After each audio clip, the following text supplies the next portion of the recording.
Haiti. Haiti has been hit by hurricanes several times, and the United States and other countries are saturated with birth control. In Haiti now, any woman, 90% of women at least, can now get access to any kind of birth control they want to, government funded, but less than 20% of the Haitians have access to clean drinking water. Now try to imagine there being a natural catastrophe in a country like Canada or Australia or France or England. And we go in there and we say to them, we're not going to offer you any kind of aid unless you accept our philosophy on birth control and population control. That will be outrageous. But that's our standard operating procedure when we go to a black country after a catastrophe of some kind.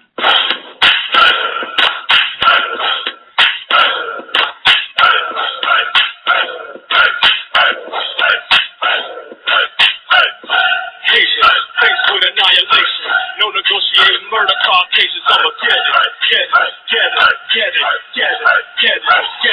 I got my 45 focused out the Jewish onslaught. Like the governor general, Dessalines, independence or death. Defend my lineage, catch me with the city's most insidious within the oppressed. They wanna put us to rest. Blood will shed. Umar said, blood debts must be paid in blood. Nothing less is acceptable. Your money's no good. They want the phantom of liberty. They won't stand near me. I shoot these lyrics like they came from a pump. Double pump in the name of some. Free blacks ain't nothing but slaves on good behavior. Kissing up the European. Same old thing, pain in the Caribbean. That wasn't no earthquake, that was a scheme. Mr. President, where's the plane? They hit the Pentagon. Haitian brothers, grab your arms. Haitians, faced with annihilation. No negotiating murder car cases. I'ma get it.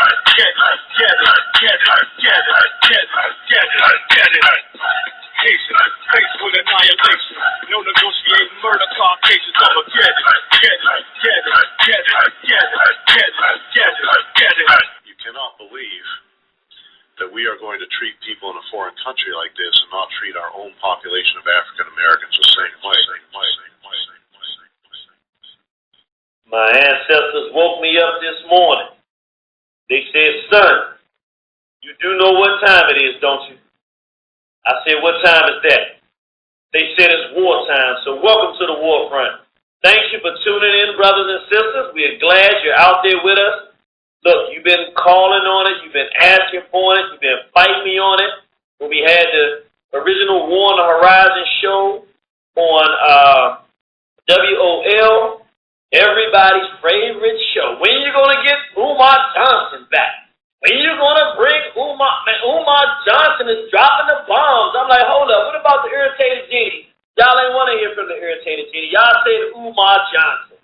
We've been doing the show now since October, and I keep getting it. Yeah, the show is great. When you going to get back Umar Johnson? I'm like, all right, I can't hate no more. If there's brothers and sisters that's out there putting in work for the race, I got to bring them to you. So hang on tight. Call your friends. Call your family. Call every black person that you know, because I'm telling you right now, there's no possible way with our board director, Brother Gus T Renegade of the C.O.W.S, the Irritated Genie, just asking questions. That's all I came to do. You didn't come here to hear from me. And Brother Umar Johnson today dropping bombs. There's no way we can lose today. So go out there, let everybody know on your Facebook, your email, your Twitter, your podcast, whatever you got to get the information out. You ain't got to call them up on the telephone.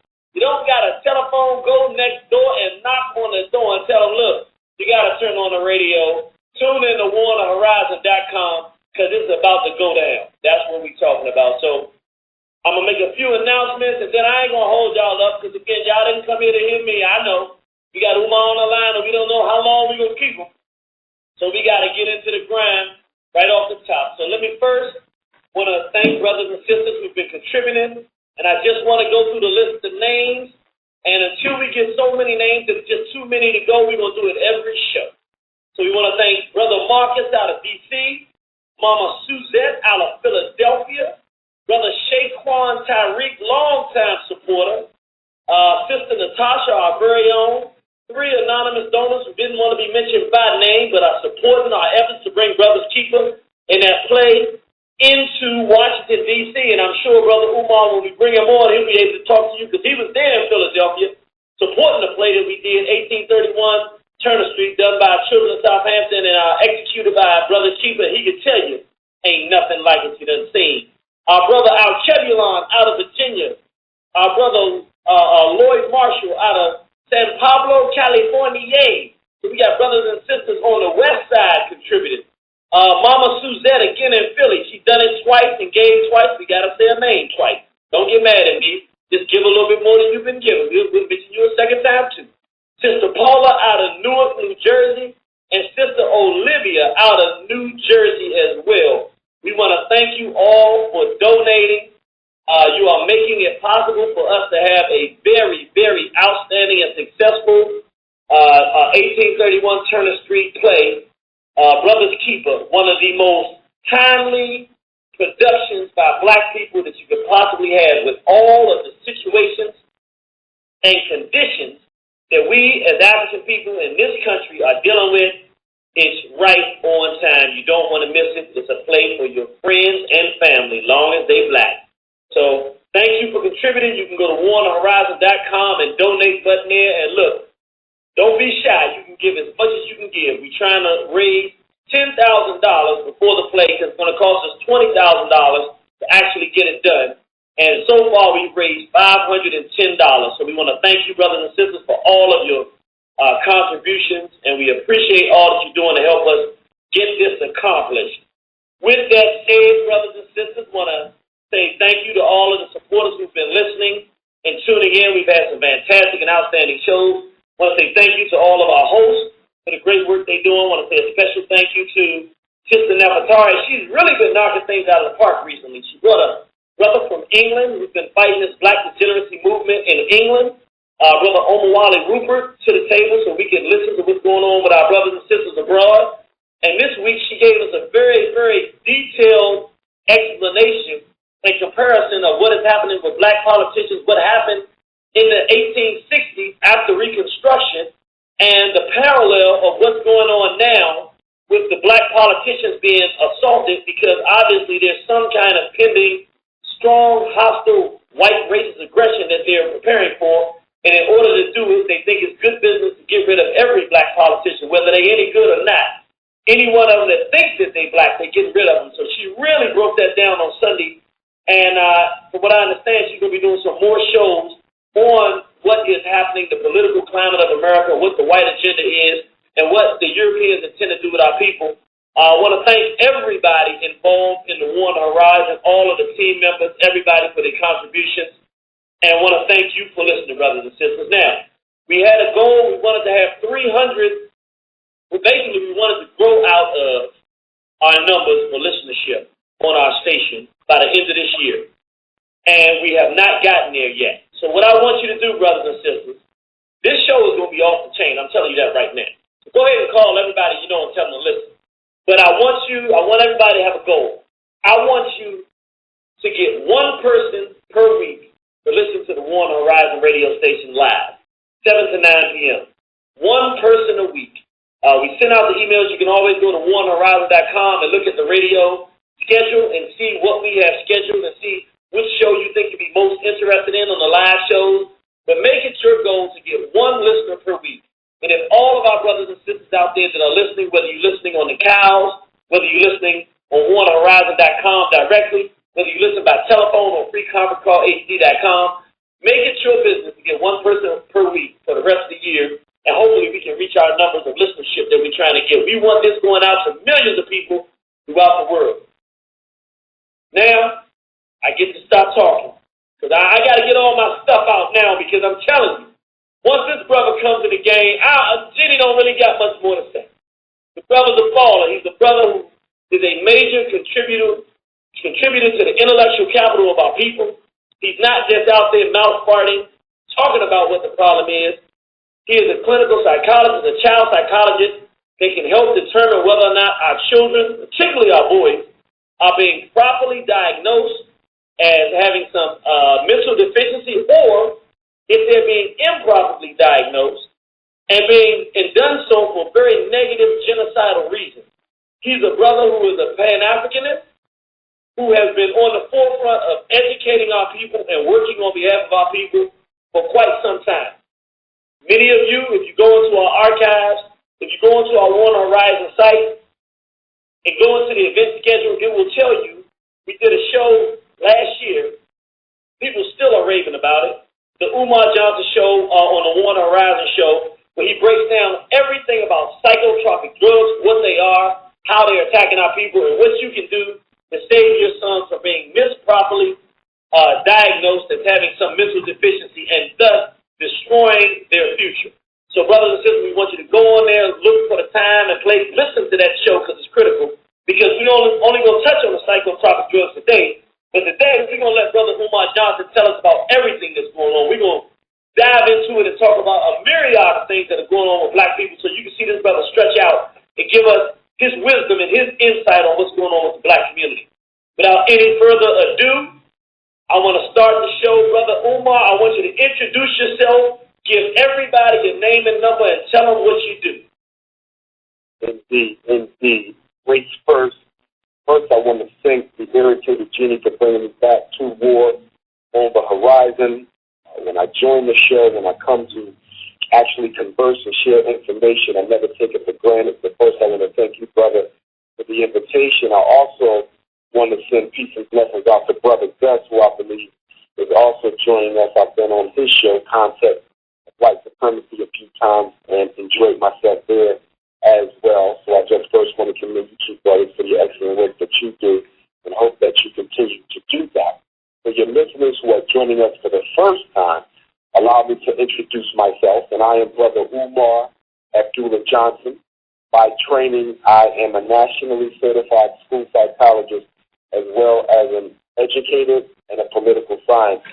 Of course, I am trained in 3 areas, but the most important training that I have received is that which I have given myself. Because as we all know, when you're educated in European institutions, you are educated away from the best interest of your own community and into the best interest of someone else's community. So self-study is what actually brought me to where I am now consciously, not what I got from the Europeans at the different institutions that I have attended. As a school psychologist, my job is to determine which children have educational disabilities. The school psychologist historically has been considered the gatekeeper for special education. We are called the gatekeepers for special education because we decide who goes into special education and who comes out of special education. And unfortunately, for African children, many go in and few come out. And even those who come out are often put back in. And of the 13 educational disabilities, there are 5 of them which are used as weapons against black children to misdiagnose and to segregate their education. And those big black 5, as I call it, which are the most dangerous and the most lethal of all of the 13 special ed classifications are mental retardation, specific learning disability, autism, emotional disturbance, and other health impairments, which would include such things as ADHD, conduct disorder, opposition or defiant disorder, and disruptive behavior disorder. But the work that I do as a school psychologist, is instrumental only to the degree that it helps to raise the consciousness about the general condition of African people in this country. And what a lot of us have failed to recognize is that we are at a period in our existence in America where the only state of the race is a state of extermination. So, for example, we had the anti-slavery movement, and we have the Reconstruction movement, we have the Garvey movement, the Civil Rights movement, the Black Power movement, and now we are in the midst of an accommodationist movement where most black leaders have simply decided that they would be better off joining the white racist structure as opposed to fighting it. And as a result of their negligence and complicity in the oppression of black people, the government is going full steam ahead with the extermination of African people. And we have to be clear that we are in a period of extermination, not just oppression. They're not just trying to make your life miserable. It's not repression. They're not just trying to keep you from being able to express the pain and the racism that you suffer. Okay, very important that we understand that. This is not about keeping you in your place. This is about getting rid of you off of the face of the earth so you no longer occupy a place at all. And when you look at the extermination of any race, the first line of offense is the men, because the men are the physical protectors of the community. So you must always destroy the men, and then you destroy the female. Now, simultaneously, there's assaults on the man, the woman, and the child. But the greatest of all assault must be directed to that member of the race you're trying to exterminate who poses the greatest risk to your agenda. So that would be the black male. And in the extermination of black men, there's 5 discrete stages in the cycle of institutional racism that America has created. And those 5 stages are miseducation, where the black man is taught to hate himself, where the black man is taught to love white people, and in particular to love white women, and also where the black man is effeminized and homosexualized. Number 2 is psychotropic medication, and they can't control you. Number 3, if that doesn't work, they move to incarceration. Number 4, after you're incarcerated, in many respects, you're useless anyway to American social order, so now you begin to develop frustration and irritation, okay, which can lead to homicide or suicide. And this process that they have set up is so effective, so very effective that they can look at the reading level of a black boy at the end of his 4th grade year, and they can tell with 75% accuracy whether or not he's going to meet a prison bed in the next 10 years. This system that they set up is so effective that 1 or 2 out of every black man in this country will fall victim to that 5-stage sickness of white supremacy before they reach the age of 30. So this is what we are fighting. And one of the biggest reasons why we have not been victorious is because black people have to contend with something that a lot of other people don't have to contend with. 2 things. Number 1, global complicity in the extermination of African people. In other words, there is no race of people on this earth who is willing to stick their neck out or sacrifice their own quality of life to bring about an end to the extermination of African people. We are the only people whose oppression has been globally, okay, legalized. Everybody agrees to the oppression of the African, the Oriental, the Arab, the white man, the Indian from India, the Native American here. Everybody agrees that the black man must be kept down. We're the only people who have had, in our experience, the entire rest of the world willing to keep us in our place. The second big problem that we face, that no one else faces, is that black people, okay, have to fight with each other almost as much as they have to fight with the enemy. You don't get that amongst no other people. You can look at the Native American or the so-called Native American here in the United States, and you have a whole bunch of ethnic nations, and they do not all get along, and there's fighting going on amongst them, especially now that they're allowed to have their own casinos. They are fighting. But, okay, the self-hatred amongst the Native American population is not so strong that they cannot declare a ceasefire so they can decide how they're going to fight their common enemy, which is the American white man. Even amongst them, they can call a ceasefire so that they can all unite under a common agenda to protect them all from being oppressed. Not exterminated, but oppressed. Everybody fights among themselves. Europeans fight among themselves, but everybody has enough self-control and collective interest that they can call a time out long enough to deal with any issues they have with other people that threaten all of them, except black people. We would rather fight with each other than to fight with our enemy. And along that line, you have white supremacy as being our greatest problem, but then you have her 3 evil children. White supremacy has 3 evil children that she has raised in the black community. One of those evil children is religious supremacy, where black people go around every day fighting each other in the name of the religion.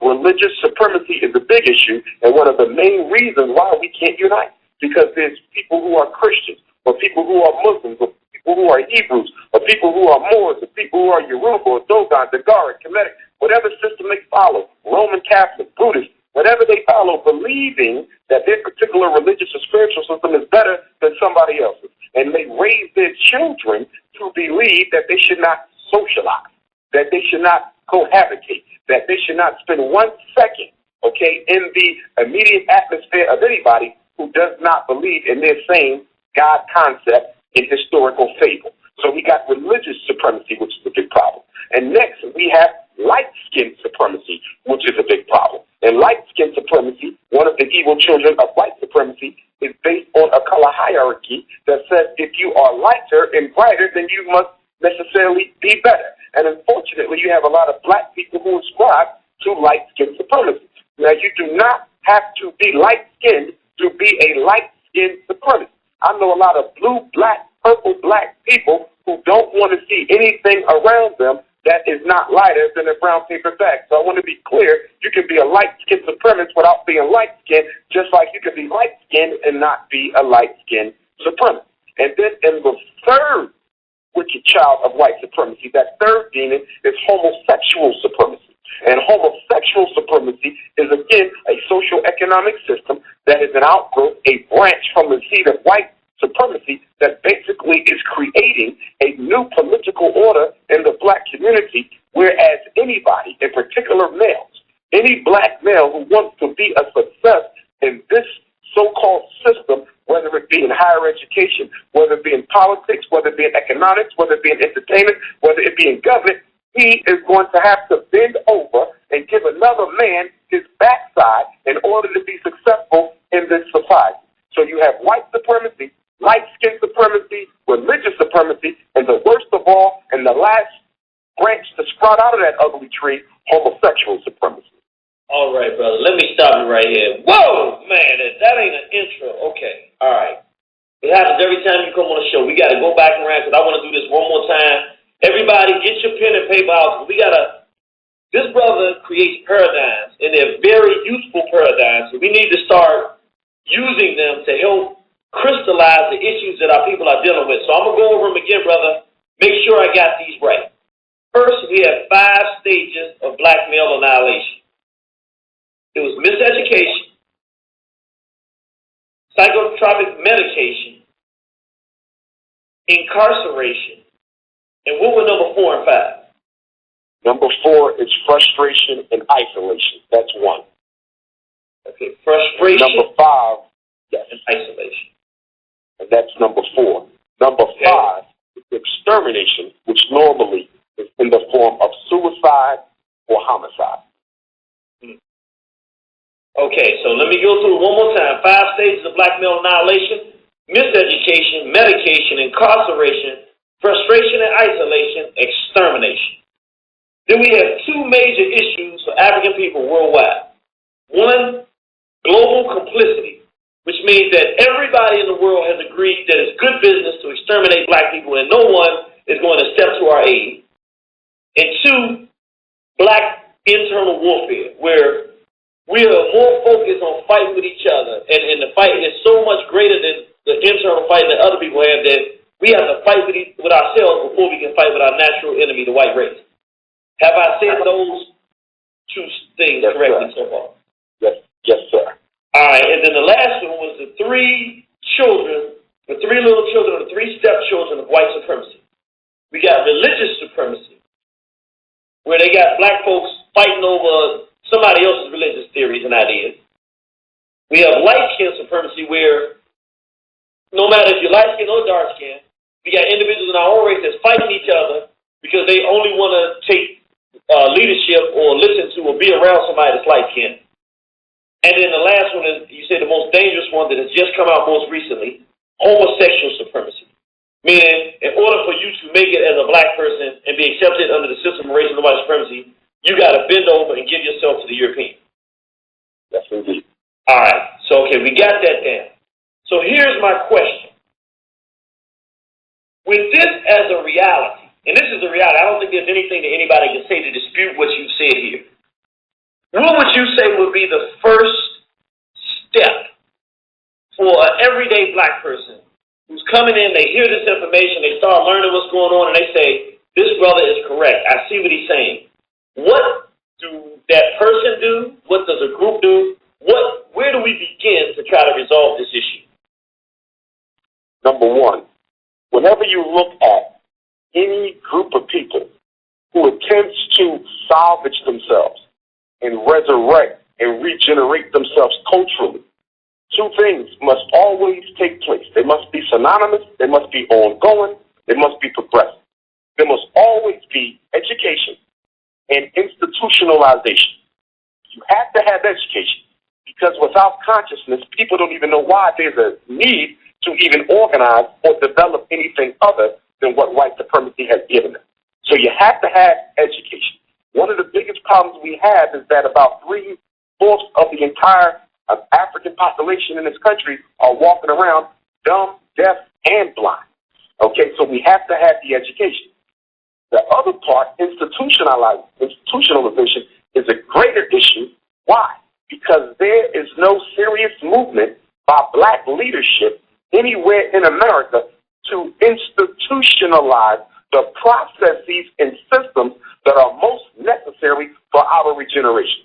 For example, we may educate the community about the need to have schools, and we may educate the community about the evils that are taking place inside of the public school system, but we have not yet began to develop our own nationwide system of African nationalist, Pan-Africanist private schools. So as long as there is no institutionalization, then the education ultimately becomes meaningless, because the whole purpose of knowing is to do. And unfortunately, we've reached a point in our scholarship, or should I say many of our more prominent brother and sister scholars have reached a point in their scholarship where knowing has become the end in of itself. For example, we got a lot of brothers and sisters who go around teaching, they know, but they don't do.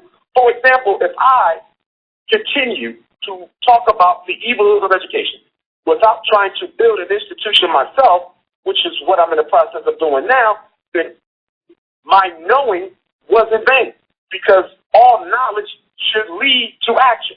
And if knowledge does not lead to action, then the never resulted in wisdom, because the connective tissue, the glue between knowledge and action is wisdom. You can have a whole knot of knowledge and still be hell if you don't have wisdom enough to know that you're supposed to use it.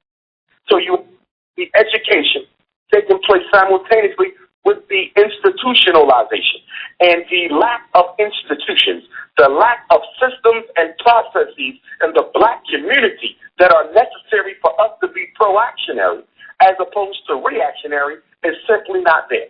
And as a result of that, we are always pushing a boulder up the hill as opposed to rolling one down the hill, because we wait for systems that we know are not designed to look out for our needs. We wait for those systems to ill-serve us, and then after they have ill-served us, we want to boycott, we want to march, we want to protest, we want to vote. But that is reactionary medicine for the people. What we need is proactionary medicine for the people, which is to have your own institutions in the first place so we can stop trying to fix broken men and broken women and instead raise healthy boys and healthy girls into the Pan-Africanist warriors that we need them to be.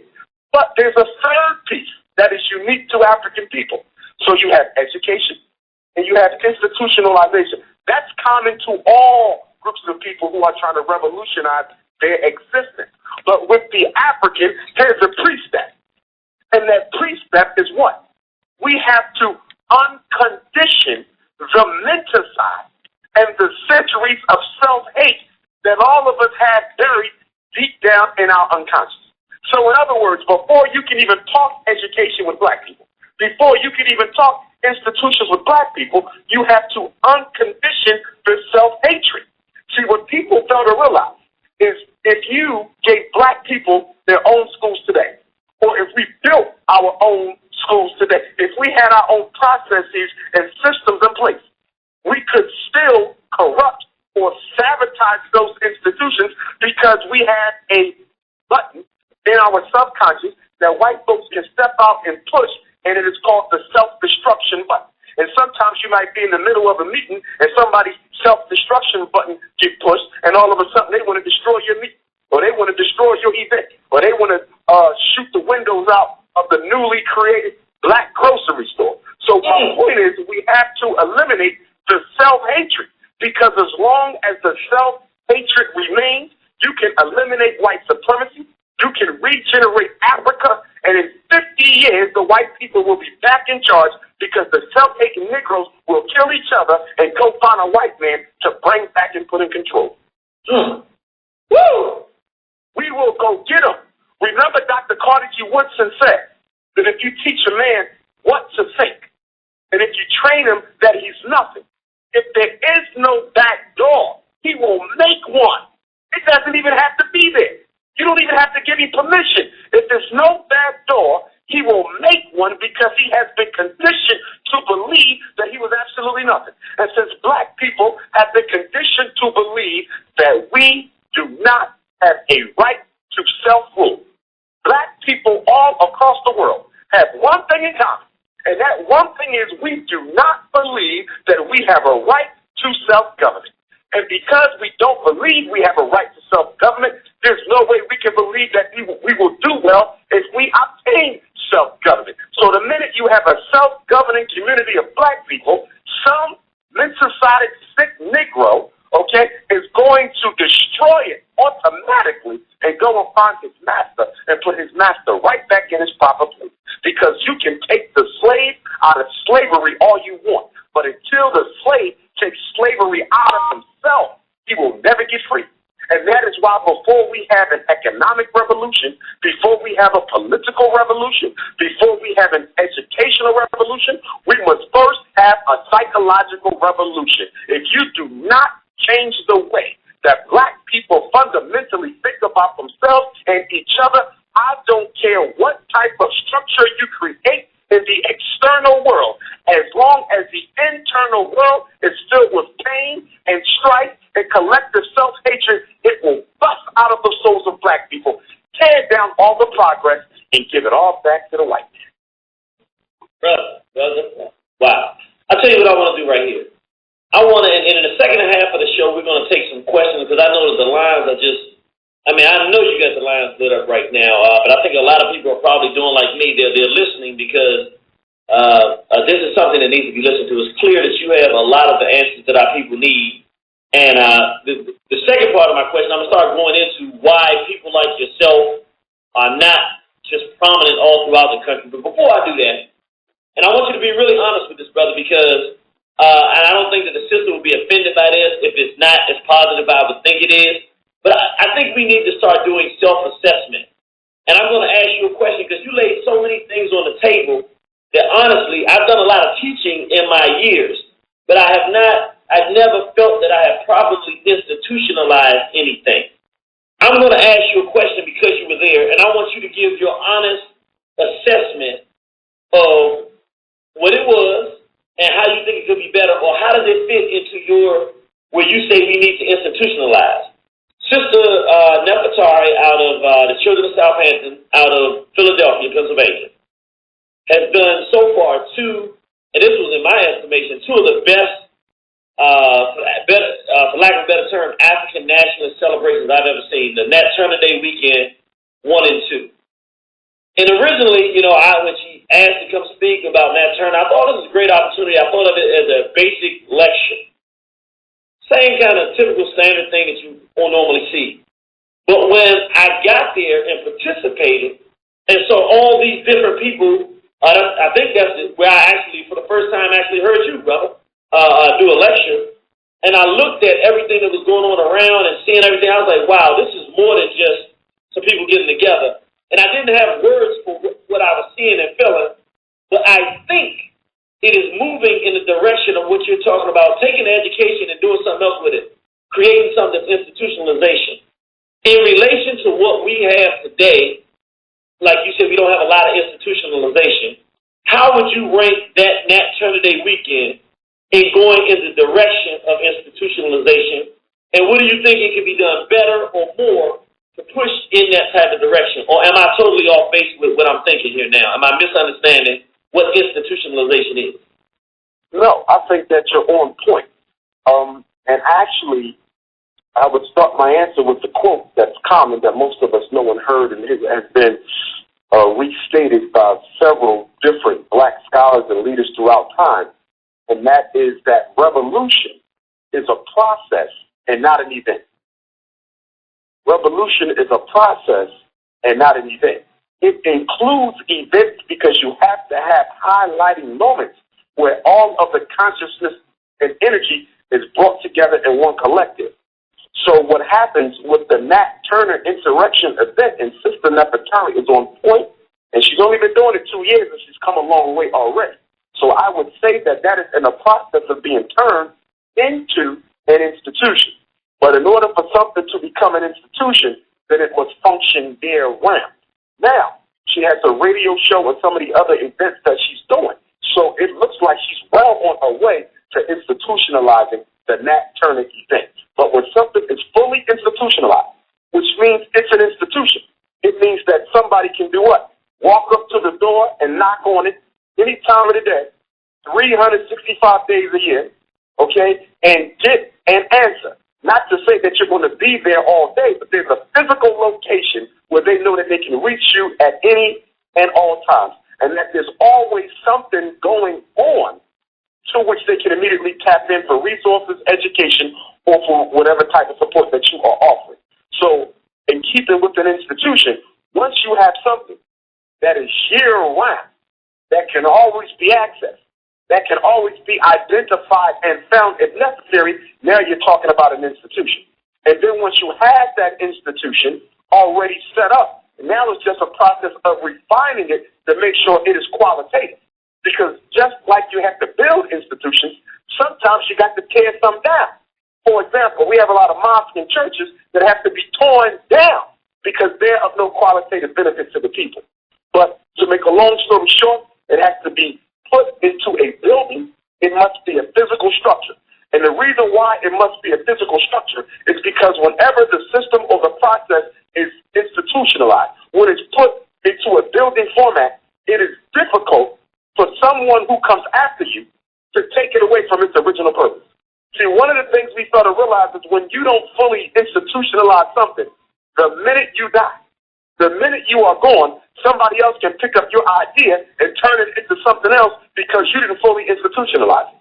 But once it is housed somewhere, which means that you have an operating procedure, which means that you have a mission and a vision, which means that you have an entire staff plan. You have your ministers and you have your employees, and the entire ideology of what you stand for manifests in every operation within that institution. The only way you can protect it is to make sure it is housed. But if it is not housed, then anybody can take it and turn it into anything they want. And so that is the importance of having that institution. But I definitely think the sister is well on her way to institutionalizing the Nat Turner celebration, without a doubt. I'll give you something else. Let's take it Kwanzaa. And this is going to make some people upset. Break it down.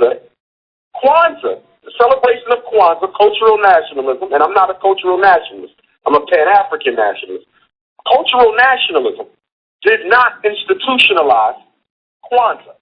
And as a result of not institutionalizing Kwanzaa, as a result of Kwanzaa not being put inside of buildings that people can access every day of the week, and to Kwanzaa being limited to 7 days out of the year, it is totally open and vulnerable to the exploitation of anybody, and especially Europeans. And that is why Macy's and I forget the other large European department store make more money off Kwanzaa than all the black vendors put together. See that? It was never institutionalized. And that's why you have to protect your baby. You have to protect your institution before you put it out there for everybody to nibble on it. Because you can't control who's nibbling off that institution and turning it in a direction that you never wanted to go in. Now, maybe Dr. Karenga didn't want Kwanzaa to become the capitalist holiday that it has become. But because he put it out there before he was ready to institutionalize it, that's exactly what it has become. And so you have McDonald's and Burger King making more money off Kwanzaa than we are. Institutionalize it. If you don't institutionalize it, sooner or later the enemy or some self-serving Negro is going to take it and use it for another purpose, and it's going to totally lose its value. And once it loses its value, once anything that is African becomes capitalist, it is useless. Once anything African becomes the exclusive domain of a capitalist, it is useless. And that's why we have to fight so hard to protect our culture, That's why we have to fight so hard to protect our ancestral creations, that which was made in Kemet and all across the world. That's why we got to fight so hard to protect the red, black, and green, because we live in a capitalist-driven world and a capitalist-driven society. So anything that the devil can make a dollar off of, he will take, even if he has no respect for it, and just use it for its market value. Look at hip-hop. Look at it. Because we didn't institutionalize it, they took it and they institutionalized it under capitalism. And so the European is benefiting more from hip-hop than the black man is. In fact, because he controls the institution of hip-hop, he's able to take it and use it against black people, although the young brothers and sisters who created hip-hop originally designed it to be for the benefit of black people. Let me ask you a question, because you hitting real hard on some things. And I want to first say this because I'm not trying to draw you into the middle of an ongoing conflict. So I'm going to ask you a generic question. I'm not going to ask you specifically because there is an ongoing conflict in the nationalist community. But I want to ask you a question to get an honest opinion about it. And I'm asking this because I know when I ask it, some people will think, well, he's speaking to something specific. It really is a generic question, but it does apply to things that we have going on. So I just want to be honest when I ask the question. My first question is, you're saying that we have to protect it. And I'm not trying to put words in your mouth, and I'm being clear here. Brother Umar is not suggesting that anybody go out and do something. But I'm asking a generic question. Would it be reasonable to say that if you do not have a physical force in this country, and you're black, and you're trying to build something that's going to have some sacredness to it and be an institution, if you do not have physical male force to enforce law or rules relegated to whatever it is that you're producing, then you will not be able to maintain an institution, because it's a foregone conclusion. If we try to build something that is black and has some sacredness, either the European is going to come in and try to capitalize it and desecrate it, or some coon or Negro is going to try to come in and desecrate it. And then if you're not willing to go out there and physically prevent that from happening on some level, that you will not be able to have an institution. Is that reasonable to say, or am I overstepping my bounds with that? No, that's very reasonable to say. So let me ask you this, and again, this is going in a direction of something that exists, and I'm not drawing you to the middle, but I just want an opinion on this. And I don't know what your opinion on the N-word is. I saw you did a paper at one time, and I thought it was one of the best papers I've read on it. But as it relates to ancestors, because we've had this problem, we started to see, we had a brother, Omar Rupert, out of London, and he said that people started using the term by any means necessary in reference to selling drugs. And so they had a drug dealer in England that was selling drugs, and he was using Malcolm X as the standard. I want to talk about that. I've seen one of these rappers, I forget his name, but he had something like by any means necessary or something like that on one of his rap albums, but he's just a typical, ordinary, everyday Negro rapper, rapping regular stuff. I'm seeing a process. We have some other people out here that are putting out, we call it black degeneracy, but stuff where they call it, calling Malcolm X the N-word. And I had a brother on the radio that called me and said, no, Harriet Tubman was a good end. This is my position. I believe, or I sense, that the institutionalization process that we're trying, I think some of us are trying to do it. You're trying to do it. War on Horizon's trying to do it. Children Southampton's trying to do it. The New Black Panther Party's trying to do it. But I get the sense that if we don't, the only thing I see that we have sacred, and I want to ask the question, that's all I'm talking about, I'm just asking, I'm setting it up so you understand where I'm going. The only thing I see that we might have sacred now is the ancestors. I don't think we produce anything that's sacred to us now. Is it reasonable for me to say if we don't allow the ancestors to be sacred, then we really can't build anything, because that's the basis upon which most of our ideology depends. Am I wrong? Where do you fall in with this? Well, I totally agree with you. See, one of the shortcomings, one of the criticisms that has been levied against those of us who consider ourselves nationalists by some people outside of the nationalist camp is that we do not hail at all, not all of us, but a lot of us, do not deal with the spiritual realm. And many brothers, for example, some of my Pan-African socialist brothers who are not race first, but class first, and we clash over that issue all of the time, they totally throw out not just religion, but spirituality and our connection to the ancestors. Now, I'm not going to say all black socialists do that, but a good deal of them do. They just see spirituality as another word for religion, as a synonym. But we have to understand that the fight that we are fighting is as much material and political as it is spiritual. In other words, it is like a fraction, and you have a common denominator. And our common denominator is our Africanity. And that Africanity came through us or to us by way of our ancestors. So if we do not remember, if we do not honor, if we do not protect the legacy of the ancestors, then we are losing out on one of our greatest weapons in the fight against white supremacy. There's no way we will be able to topple the devil without drawing on that ancestral energy. In fact, any African who has ever been successful, and you can't name one who did not recognize and who did not take seriously the intergenerational power that can be obtained from a spiritual warrior or even a political warrior who has a strong spiritual base. So my denominator is spirituality, and it is the energy of my ancestors. My numerator is my political struggle, my economic struggle, my educational struggle. Okay, but the denominator is the ancestry. It is the Africanity. If we cut ourselves off from the ancestral realm, there's no way we can win this fight. Because the fight that we are fighting is not separate from the one that they fought. And if you look even deeper at the African spiritual system, nearly every one of us is nothing but the coming back to earth of an ancestor who passed on, who had to come back through us because their job is not done. So we have to tie into the ancestors in order to be successful here and now.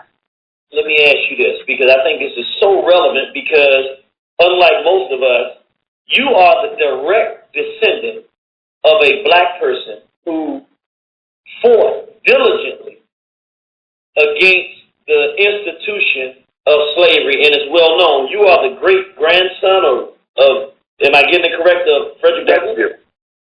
Great nephew. Yes. Of Frederick Douglass. Yes. This is my question. Okay. If someone were to be talking about Frederick Douglass and to say that N wasn't no joke, and use the N-word, would you be offended by that? I wouldn't be offended because I try not to take offense to anything that a mentally ill person does. For example, if you work in a psychiatric hospital and one of your patients does something disrespectful, your natural unconscious reaction is to get offended, to get upset, to push them, to curse them. But you have to consciously take control of that unconscious impulse because you're dealing with sick people. And all of us who are nationalists, all of us who are revolutionary, all of us who are Pan-Africanists have to understand that when we go amongst our people, giving them the gospel of godlyism, we have to recognize that we are giving medicine to a mentally ill population. The entire black community, except for maybe 20% of us, okay, is nothing but a psychiatric ward. And that's why half of us walking around don't know what the hell we doing or where the hell we going. That is no different than you being in the wing of a schizophrenia hospital, because schizophrenics also walk around not knowing where they're going or what they're doing. And just like with a mentally ill person, the only person who can make sense out of what the hell they're doing is themselves. Because to everybody else, they look crazy. And one of the biggest distinctions that can be drawn between a sane person and a mentally insane person is that the sane person can see himself through the eyes of other people, but the mentally insane person cannot see themselves through the eyes of other people because they are so fixated upon themselves. So as we go out doing the work that we do, we got to recognize that we are putting our life in harm's way. Because remember, the main job of a slave, the main obligation of a trained slave is to protect his enslavement. A slave's job is to protect his enslavement. When you study the slave narratives, you will come across examples of Africans who teamed up with the slave master to help him go out and find one of their own escaped brethren. When you study the slave narrative, you will find Africans who would go and tell on other Africans who were doing the right thing just to get a foot up with the slave master. They knew that they were not equal. They knew that the slave master cared nothing for them. They knew they would get no respect. But just to be patted on the top of their head was worth more than anything else in existence. And unfortunately, a good deal of our race still believes that the best thing that he can do, in order for them to be foremost in the black community, they must be alongside a European. So a lot of Africans think that the only thing that they should aspire to is to be accepted by white folks. It is totally a mental situation, totally psychiatric illness. It is insanity. The problem with it, Gene, is that we've been doing it for so damn long that the insanity has become normal. There is nothing normal about black people sitting around on Sunday watching football games from 10 o'clock in the morning to 10 o'clock at night. 12 hours, brother. 12 hours once a week. I would say 75% of black men in America sit in front of the TV for 12 hours straight every week in America. Could you imagine what type of change we could bring about in our racial existence if those same black men for 12 hours straight every Sunday went to a conference where we discussed strategy, objectives, and institution building? Do you imagine where we would be? It is insane for a people at war to take 12 hours out of every weekend day and watch television. It is insane. But we've been doing it ever since there was an NFL. So unfortunately, in the black community, everything that used to be insane is normal. Well, brother, that is a perfect place for us to stop. We're going to pause.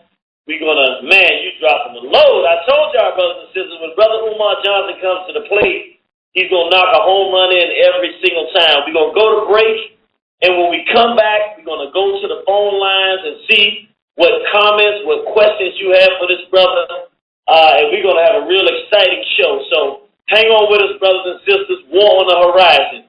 You got to love it.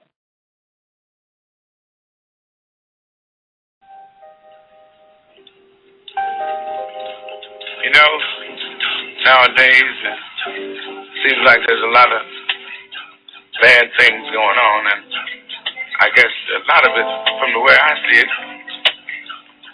seems to still stem from lack of feelings on our parts is how we relate or communicate with our fellow brothers and sisters. Let's get together. Let's get together. Let's get together. And please. Let's get together. Let's get together. Let's get together. And please. South Africa, what does it mean? To burst the scene, I conquer like a Philistine. War or peace, which one do you prefer? Pass me my M16 for the disaster. Or either full of season in a jet black season. For peace, justice, and freedom for the original man. Architect of the motherland. Kings to queens is the Asiatic black clan. Creatomite, first to see the light. Way before Adam and Eve took flight. Bless the seed of Abraham, I came to jam. Protest the teachings of another man. Uncle Tom stay loyal so they boil. I'm the alchemist with the twist from the true soil. My blood brother, a Jaffa on the side of me. My vision ain't blurry, so don't even lie to me. The rebirth, the revival, my coach's survival. To elevate the black man is vital. You gotta realize now what we're facing. The floors I'm facing from the anger in the nation. Let's get together. Let's get together. Let's get together. And please. Let's get together. Let's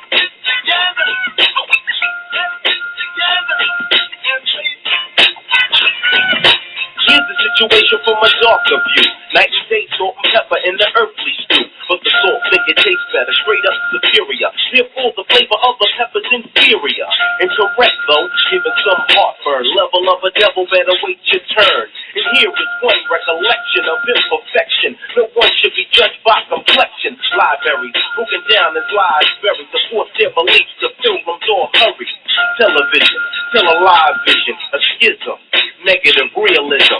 435 years to weak mental depth, dumb and blindness. Put us to sleep. Out of the dark comes light, so the first can't be. So Armageddon comes like a thief in the night. Rednecks flex to my context, but it's the project. Some won't survive the next confrontation. And I'm aware of segregation. Fuck your black fist for the anger in the nation.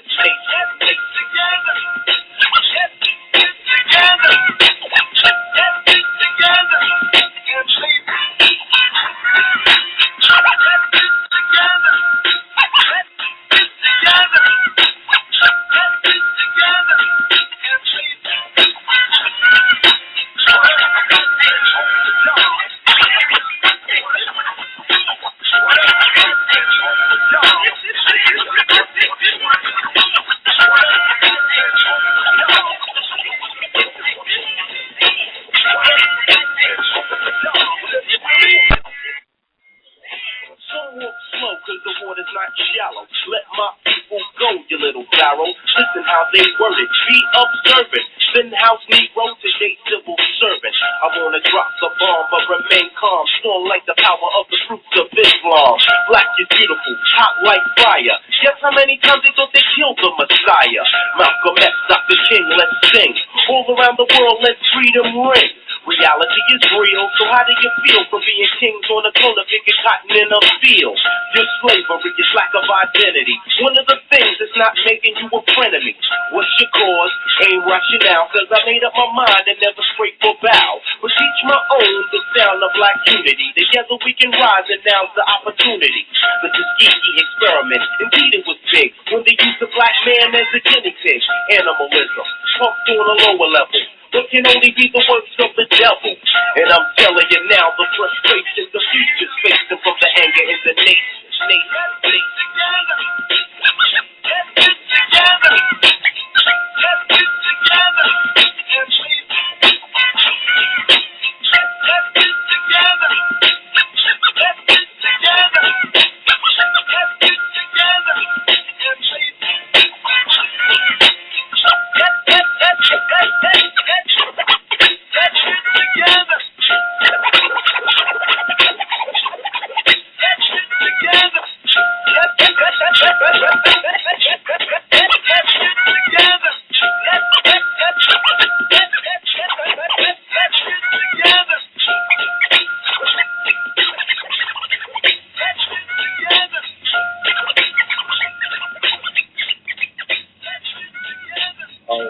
All right. Let's get together, brothers and sisters. You're back live. Or on the Horizon Radio. You gotta be enjoying this. This is a dynamic show and program, and I have to say, Brother Umar, you're bringing to the table some outstanding information, and you're giving us more than our money's worth. We expected an outstanding show, but I really think that you gave us some real things to think about. Brothers and sisters, I want to do this only because the information this brother's given is so good, and the paradigms he gives us are just so phenomenal. I want to start having some repetition with some of this stuff. It's just too good to go one time. So I'm going to go through my notes real quick for anybody that just tuned in, or even if you were listening, just to summarize some of the things that we've learned from our outstanding Pan-Africanist brother here, an absolute genius, and one of the best voices to articulate the issues confronting African people that I have run into in my young life, Brother Umar Johnson. I'm going to run through these things really quickly, and then don't let me forget my question, brother. I'm going to ask you a question, then we'll go to the lines. My question to you is going to be, after I go through these summaries, why is it that with an outstanding mind like yours, that you are not in every jurisdiction around this country? Why are our people not pulling out every dime that they have to put you in front of our sons and our daughters and our fathers and our brothers in prison? Why isn't the black community demanding that everyone know and hear the information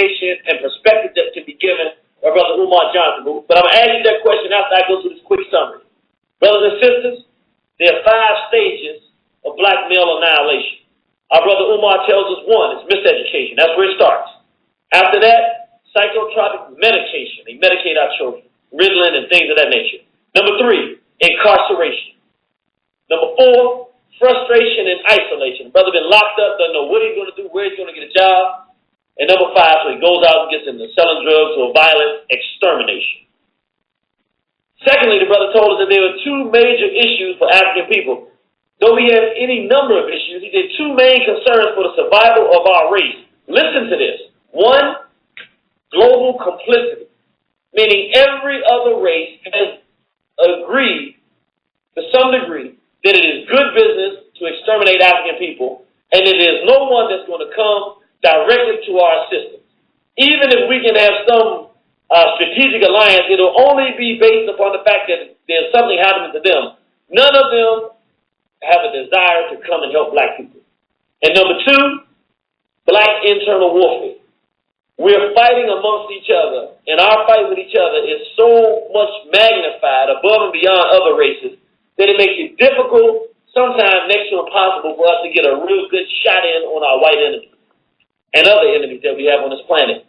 The brother tells us that there are 3 stepchildren of white supremacy, and these are 3 power-packed things that keep black people in the condition that we're in. 1, religious supremacy. We're fighting amongst each other over religions, none of which are ours. 2, light-skinned supremacy, where even as dark, brown, and light-skinned individuals in our community, many of us have this idea that the only person that has value in our community is the one whose skin is closer to the European, and that's a lighter-skinned individual. And it doesn't matter what complexion you are, if you believe in that, then you're being a light-skinned supremacist. And then thirdly, homosexual supremacy, meaning that whether you're a female like Queen Latifah or Oprah Winfrey, or a male like Will Smith or Tyler Perry, if you're not bending over, if you're not putting on women's clothing, if you're not acting in a feminized, homosexual manner, opening up your backside to the window of opportunity of European aggression, then you are not going to get favored by Europeans in this society. So these are 3 things that are killing us. And lastly, we asked the brother, what do we need to do to begin fixing the problem? The brother told us that the first step is a pre-step. Before we can actually functionally do the 2 things that we have to do to have a chance to continue to exist on this planet, there's a step that we have to do before that. He says we have to begin to uncondition the self-hatred and menticide. Because our brother told us that if we don't uncondition this menticide and this self-hatred we have with each other, even if we go out here and try to build something, we'll destroy it without any Europeans around at all, because of self-hatred, the envy, the jealousy, and all of the damage that was done by the whole Willie Winston. He said that is a prerequisite and part of the package of solving our problems. We cannot and at the same time fight a war against racism and white supremacy. He said with that, there are 2 things that we got to do to fix our problems, resolve our problems. 1, education. He says it's foundational because if people are not properly educated to what they're trying to fight, they will have no idea what's going on, what they should be doing, and why they should be doing it. Hence, they cannot do anything but get lucky and go in the right direction, and most times that will not happen. So without education, there is nothing. And then he said that we cannot get stuck in the education phase because those are ideas. They are intangible. They lead to tangible realities. But if we do not take the education, just brick and mortar, he said they're not just ideas. They're not even just solid ideas. He said there's got to be a home base. Got to be someplace with an address on it where our people can come. And whatever intellectual things we have put together in our minds, they can come and partake and participate in these things on a regular basis. A place that exists with a person in it they can talk to, they can sit down with, they can learn from, they can participate in whatever it is we're trying to do. So we have to take nationalism in our education. We have to build it into an institution that is real and physical to begin to save our people. Did I give a halfway decent summary of some of the things you shared with us, brother? Yes, indeed, brother. I appreciate you for doing that as well. Hey, brother, I got to take notes. When a brother drop it like this, I'm not going to be sitting there faking. Besides, I got to know what I'm going to talk about on my next show, and this is where I get all my good stuff. Man. I hear you. I got to ask you this. Let me ask you a question, Jenny. I got to ask you a quick question. Yes, sir. I've been getting some texts and some emails. Some of the brothers and sisters listening to the show were asking, is there a volume on the website where they could turn it up a little bit? A volume on the website. I think, is there a way you can turn it up, Brother Gus? Yes, I can. There is a volume button on the Live 365 player. Okay. If you look on the right corner of the Live 365 player, if you're listening from War on the Horizon, there should be mute in blue letters, and then there's a bar. If you move the volume, it's a volume bar basically. If you just click towards the right side of that bar, you should see little green dots continue to move to the right side to fill the volume bar. So you click that to increase the volume if it's not high enough, and I will increase the volume on my end as well. Thank you, brother. For that. Yeah, and ask your people to let us know if that works for them. Send you a text and let you know if it worked for them when he does that and when they try that. Will do. All right. Fantastic show. Well, brother, I want to ask this question, and then we're going to go to our phone lines. Now, listen, and I'm not doing this just because the brother's giving some good information. I don't know the brother Umar Johnson very well. I know him by his work. But I've never heard the brother speak where he has not given invaluable information and has not given impactful information to our people. Why is it, brother? And I'm not asking you to toot your own horn, but we're being realistic. There's not a whole lot of our people out here that have the time and the expertise, are in a position to save our people and give our people life-saving information and perspective. You are one of the brothers who has this information, and you're not just out here with good information. You are in an institution, you have a profession that can actually practically save our youth. And you have a message that people will want to hear. Dynamic, strong brother, in good shape. What is the reason? You got the education, you got the knowledge, you got the gift of gab, you got the charisma, you got the intelligence, you got all the parts and the pieces. Why is it that you aren't in every major city across this country with 10,000 of our people dragging their sons and daughters in to hear Umar Johnson? What's going on? Why isn't that happening? Excellent question. One thing we have to understand is that white supremacy, being the most well-organized system on the face of the earth, which is why it's been around so long, has a black counterpart for every aspect of its system. In other words, you have the structure of white supremacy, but that structure has a shadow. And as we all know, shadows are black. And so just like you have the white Illuminati, you have the black Coon Illuminati. C-O-O-N. Coon Illuminati. So you got the white capitalists, you got the black capitalists. You got the white bourgeois, you got the black bourgeois. And just like in white supremacy, if a European wants to sit at the top table, they're all white supremacists. But if you want to be a decision maker, if you want to get invited to the Bilderberg conference, if you want to be on the Council of Foreign Relations, that is by an invitation only, and your actual invitation has to be approved and endorsed by other members who already sit around the table of white supremacy. The same way black bourgeois are organized.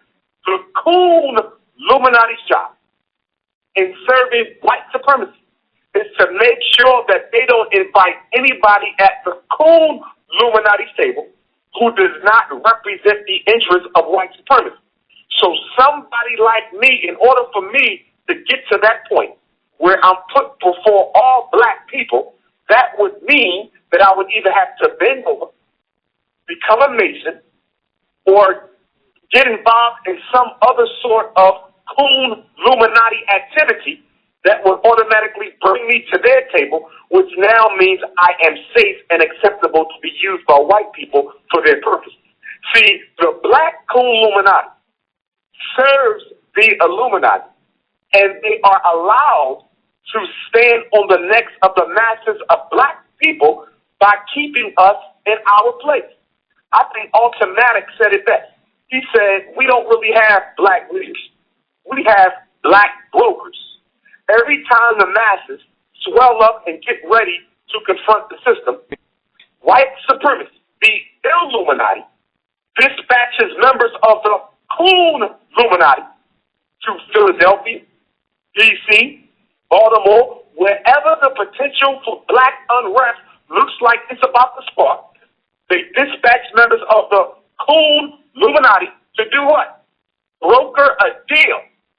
To broker a deal between the angry masses and the neglectful system of white supremacy. They don't come in to organize the masses.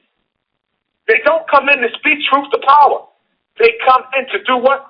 Broker a deal. In other words, what crumbs can I offer the masses to make them go to hell back home?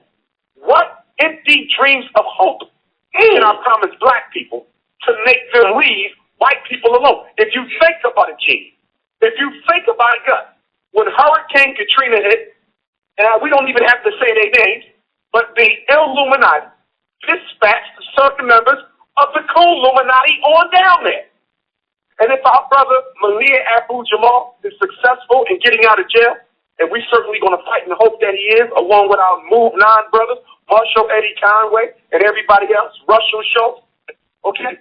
If they get out, or should I say, if they don't get out, and if the white supremacist system attempts to harm our brothers and sisters behind walls, and we certainly hope that will happen, before they do something like that, you know what they got to do? They got to dispatch members of the Coon Illuminati to calm the masses down before they put in place their final edict, so that way they don't have to worry about the civil unrest. Black leaders' job is to broker deals, getting crumbs to make the masses go to hell back home. They do not lead. They actually mislead by sending you back into the mess that made you angry in the first place. Woo! Man, so we're going to go to our phone lines, and I'm going to give out the number. But I just want to say for the record before we go to the phone lines, so essentially what you're saying to me, I want to make sure I have this understood correctly. You're saying that there are people out there that know the good, that, Umar, I'm saying they're fully knowledgeable with Black Kent, this Coon Illuminati. They know what you could do for our people. They know what Sister Nefertari could do. They Irritated Genie could do what they got before our people. And they intentionally prevent us from getting before our people.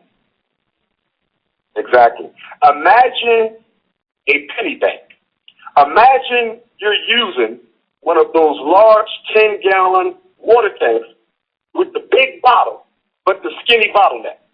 So you got 10 million pennies in it. Now, if you spill all them pennies upside down at one time, they can't come out. The neck is too skinny. And that's the same way the Coon Illuminati keeps us in our place. Because what they do is they shake up the penny bank. They shake it up, looking for those pennies, okay, that look like they would match with their own pennies around the table. And then they do what? Keep shaking it up until they got the right one. And once they look like they got the right one positioned at the start, they go ahead and tilt the jug and let that one come out, but then they throw the cap on before what? All the rest of them spill out as well. See, the Coon Illuminati's job is to bottleneck the talent and bottleneck the revolutionary energy in the black community. Woo! They function to keep it locked in, Genie, not to let it out. Now, once in a while, they'll let one out if they think they can break his spirit and make him into one of them, as they did with Jesse Jackson. So we have to be careful when you do see a so-called revolutionary black leader begin to gain national stature. On one hand, you say, okay, the brother broke through. Somehow he broke through, and now he has the attention of the masses.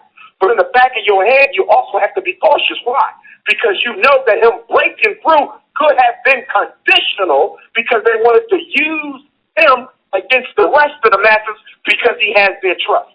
See, one thing we got to realize about this revolutionary struggle, and for those of us like you and myself and Brother Gus who have started this, we know that just because you committed today don't mean you won't be committed tomorrow.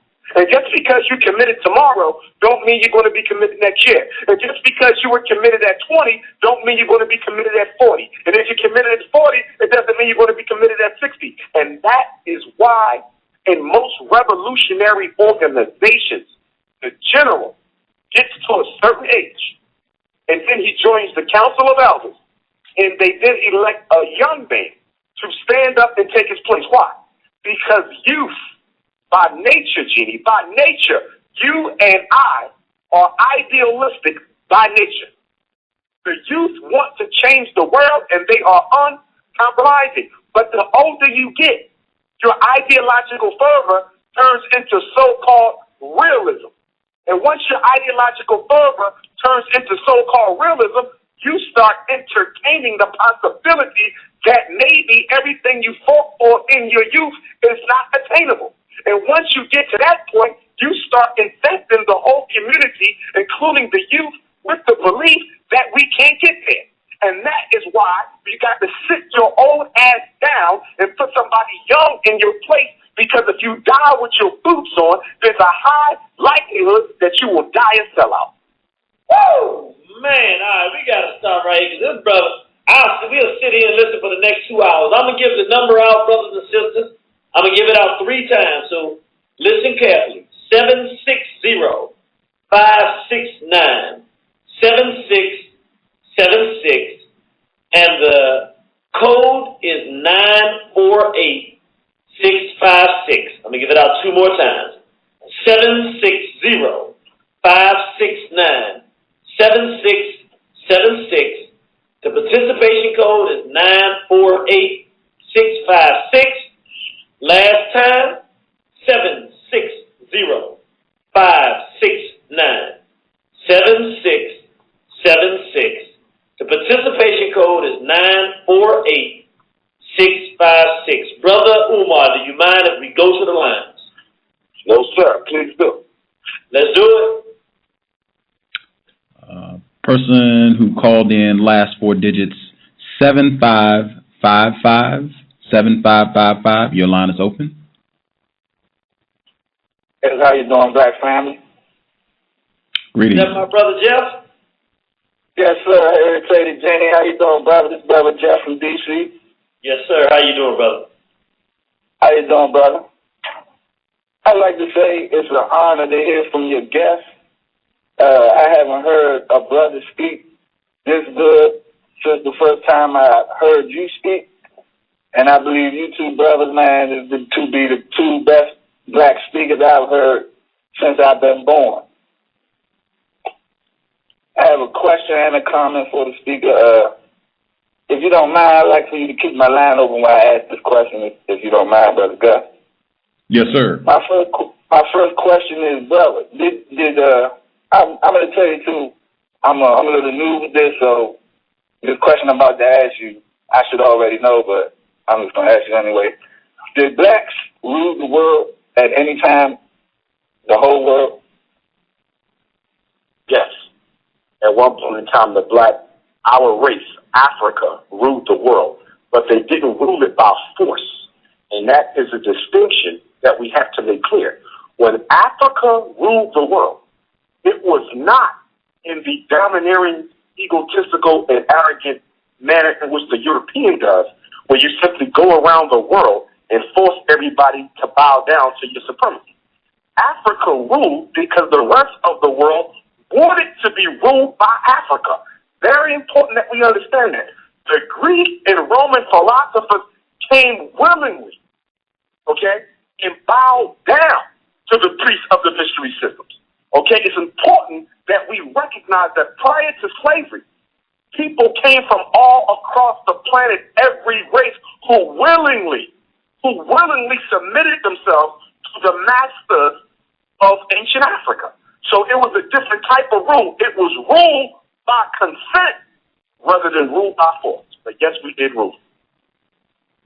Okay, brother, could I ask you this? Because I hate every other race except for the black race. And I say that because when I heard you say that all the other races at one point in time, or right going on now, they contributed to our oppression, right? Yes. Okay. So I hate any other race except the black race. And it was said to me that the other races were victims of white racism, white supremacy too, and that when we eliminate all whites from this planet, that they will revert back to the way it was when we ruled the world. Is that what you think, bro? Now, that last statement that you gave me, you said all other races were ruled by the white man, and if we get rid of the white man, what will revert back? I mean, I'm saying at some point in time, the white man, the racism, white supremacy, everybody in the world fell victim to it. And so the reason why the Arab kidnapped us, well, I was just saying, it was said to me that maybe the reason that the Arab kidnapped us or the Spanish took advantage of us when we were slaves, the Mexicans, Japanese, the Chinese people, everybody took advantage of us because of racism, white supremacy. In other words, if the white man wasn't around, then they wouldn't have done it. Do you think that's not correct, because the Arabs had a slave trade before the Europeans, and the Hyksos from Asia also came down, into the Nile Valley civilizations, and they also had a slave campaign against Africa before the white man. Understand this. We are in the condition we are in, brother, because of our lack of organized power, The skin color in the eyes of other people is a badge of shame only because of your state of being. If you change your state of being from being a slave, or being powerless into a state of being powerful, then the same skin that they look upon with disdain, they will be forced to look upon with respect. Look at China. Look at China. China was considered a drag civilization until Mao Zedong took it over, shut the borders down, assassinated every traitor he could find. And a lot of people give him a bad name. But guess what? China would not be in the condition it is in now, ready to take over the world, had Mao Zedong not decided, to exterminate as opposed to try to rehabilitate. And see, that's something we're going to have to deal with at a rate too, because a lot of black people fail to realize that some of us are no damn good now and are going to be no damn good tomorrow. The problem is whenever you talk about getting rid of people who you know don't have your interest at hand, you have to be careful, because people can take homicide and use it as a tool of personal interest, and that's not what we want to do. And when you study black history, you see examples, all kinds of examples from Malcolm and other people who were exterminated, or who people had the desire to exterminate for selfish ambition, not because it was in the best interest of the race, but because it was in the best interest of them. So whenever you talk about extermination, and Millie Fuller, he's actually very specific about this. And in his code books, he talked about this. You got to be very specific when you're dealing with containment, and who lives and who doesn't. You got to be very careful about that. So I want to be very careful about that as well. But I want to make it crystal clear that most nations who have climbed out from under oppression, most nations who have climbed out from under oppression only did so not by rehabilitating the traitors, but by exterminating the traitors. Right, brother. I have one more thing, brother, just to sum it all up. Anybody, regardless of their race, who is a contributor to racism, white supremacy, needs to be eliminated in order for racism, white supremacy to be eliminated. Am I right about that? Don't confuse the cause with the symptom. Don't confuse the cause with the symptom. If we exterminate every African who chooses to be used as an agent of white supremacy, and we never destroy white supremacy, we'll be killing black people for the rest of eternity, because the cause is white supremacy. So either exterminate it or get the hell away from it. Otherwise, it's like killing roaches, but you never get to the queen mother that's producing them. See, our number one enemy is white supremacy. And a lot of black people are going to get this wrong. You have black people who say we are our own worst enemy. No, we are the number one accomplice to the enemy. We help them carry out their agenda more than anybody and anything else. But we are not our own worst enemy. We do not spend the millions and billions of dollars that was used to make aid. Ebola, West Nile, to carry out AFRICOM. We don't fund the World Bank or the International Monetary Fund. Okay, we didn't develop the Trilateral Commission on the CFR to rape Africa. We don't pay the police. We don't pay the FBI or the CIA. We do not spend billions of dollars on our oppression. So we can't possibly be our own worst enemy. But we are our own worst accomplice. And the number one way that we have served as the accomplice for being for so long is by doing absolutely nothing in the face of injustice. Dr. King said it best. The world is in greater peril. And I'm going to substitute the world for the race. The race is in greater peril, not from those who do evil, not from the coon Illuminati. The coon Illuminati is not the greatest problem. The greatest problem is those of us who are related to members of the coon Illuminati. Those of us who know who the coon Illuminati is. Those of us who date members of the coon Illuminati. Those of us who work with the coon Illuminati. Those of us who cover up the evil deeds of the coon Illuminati as opposed to exposing them to the people. The world is in greater peril not from those who do evil, but from those of us who watch it and choose to do nothing about it. I'm going to have to move on to our next call because we got a lot of calls online. But thank you, Brother Jeff, for that call. Outstanding. Let's see. Person who called in last four digits, 4788, 4788. Your line is open. Greetings. I'm just listening. Oh, thank you for listening in, sir. Appreciate it. Person who called in from a blocked number. If you're calling in from a blocked number, your line is open. Person who called in from an anonymous number, did you have a question or comment? Okay. Person who called in last four digits, 3918, 3918, your line is open. Yeah, Black Power. Black Power? Yes, sir. Black Power, brother. How you doing? I'm fine. This is Brother King. Originally MOD down in the Dirty South. I'd like to give our praises to a lot for you brothers touching a very touchy situation tonight. This should very well appear. Basically being a brother that's been over West Africa, Parliament speaking country for the last 5 years, I give our praises to Allah that I'm black and I. Not the politics, we want to stay black, think act black, do black and be black, and as we get together and do a black thing, we'll all get together. But here living in the Western world, when you've been westernized, it's like being whitewashed. A brother really don't know who he is, what he is, where he is, why he is. Because if my wife was saying this today, we see Thanksgiving coming about.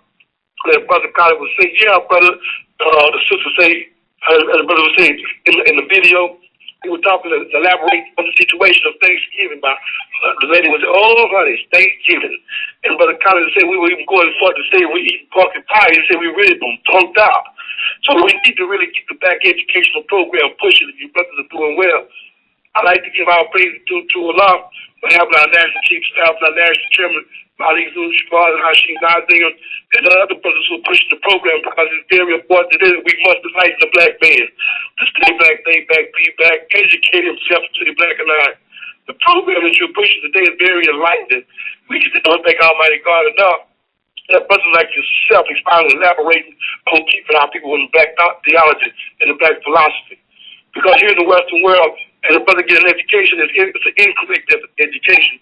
When I was trying to get over there in Lakeland University, the people were questioning me about my education, my education that I have inadequate, insufficient, because I was seeking after substance of learning. As our brother would say, he rose the appeal to the government for his freedom. Then he would cross through mud and mirrors to the feet of a learned man to remain the wretched condition that he was in. So we must all get together and educate. It's very, very, very important. I never could thank God enough for what you're doing. I promise I do strong, but I'm just trying to be strong. I can expound and keep on going. But with your brothers on the right track, I have your support and you have fighting. We pray that we will all stay black. Black power. Black Power. Thank you for that call. And just so you know, your chairman, Brother Malik Zulu-Shabazz, will be back on this Wednesday from 7 to 9 with our strong soldier, that warrior from the New Black Panther Party, Brother King Samir, on the King Samir Show right here on the War on the Horizon Radio. Let's go to our next caller, brother. Person who called in, last four digits, 3858. 3858. Did you have a question? No, not really. Can you guys hear me? Yes, sir. Hey, this is Mike Mack from Philly. I just wanted to comment. I went to high school with brother Umar, so I've been listening to him ever since. So, just wanted to give him a shout out. What up, Mike? Good looking out. Anytime. Person who called in, last four digits, 0956. 0956. Your line is open. Hello? Yes, sir. Yes, sir. I'm just listening to the discussion. So I have a quick question for you. Can you define white supremacy? Because from my understanding, white supremacy is not a skin color, but it's a state of mind. So can you elaborate on that a little bit? And also, I was looking at a report this week about the achievement gap between African-American men, young boys, and white students. So can you go and did you see that study this week that just came out? I'm not sure which one you're referring to. What's the name of that one? Because there's several that come up all of the time. I think it was I'm not for sure, but I think it's NACA or something. Okay. Well, let me speak to. I've seen several of the latest reports, so I'll just speak to it in general because most of them basically have arrived at the same conclusion and pretty much have the same data, although it tends to get worse and worse decade after decade. But I want to start with your first question in terms of white supremacy being a mindset. White supremacy, first and foremost, is a system. Okay, it is a system that has an ideology, it has a science, it has an economic system, it has a social system. It is a system. Now, every system has a mindset. So when you say white supremacy has a mindset, you are correct. But white supremacy is more than a mindset. Okay? For example, if you are a revolutionary, there's a revolutionary mindset. But there's more to revolution than just the mindset. White supremacy exists at its basic level. The chief aim of white supremacy is to make sure that European rule becomes a permanent fact of existence on this earth. That European rule becomes a permanent fact of existence on this earth. And by doing that, what white supremacy must do is convince all non-white people that it is in their best interest and that it is by God's will that they are in control. And that is why the religion of white supremacy is so central to white supremacy's maintenance and perpetuation, more so than war. Because as Sun Tzu said, okay, the best generals, the best warriors win the war in the minds of the people to prevent ever having to fight them. See, when white supremacy goes to war, there was a breakdown in its propaganda system. See, the white man is in Afghanistan and Iraq because the propaganda system didn't work on them.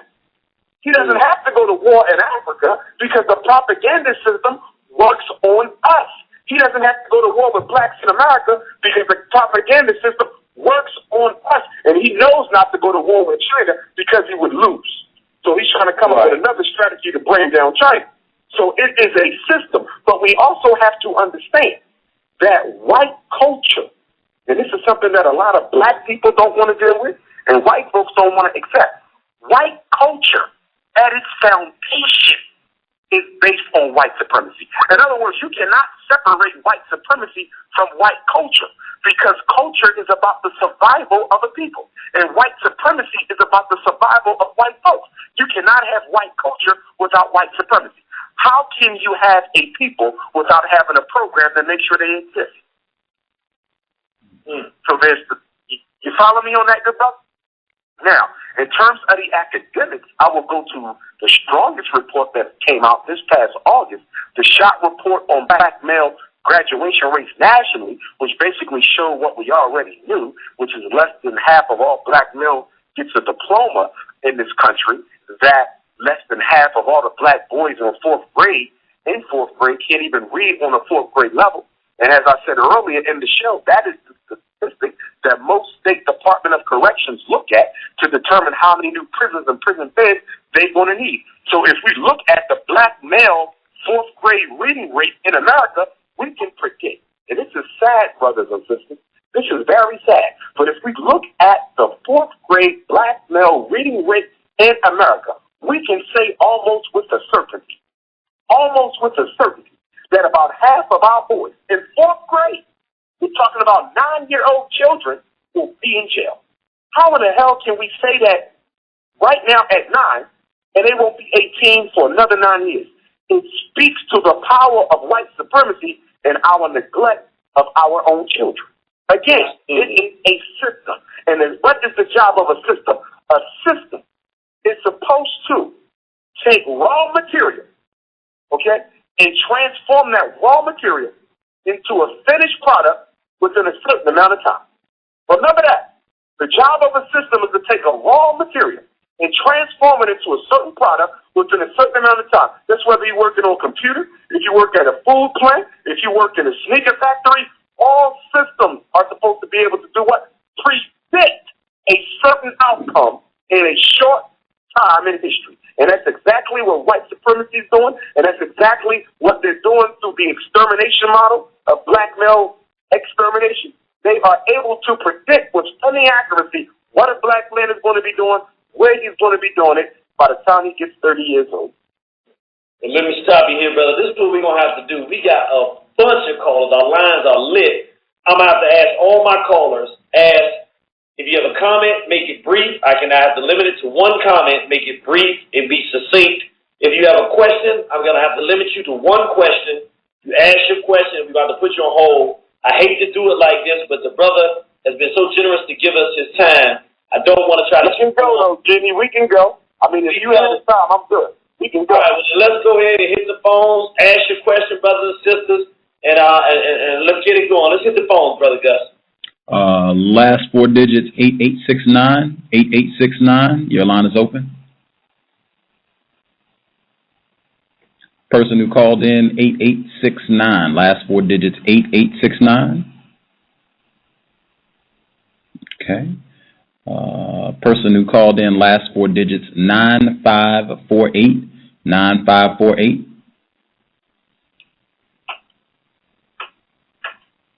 Person who called in, last four digits, 9548. Did you have a question or a comment?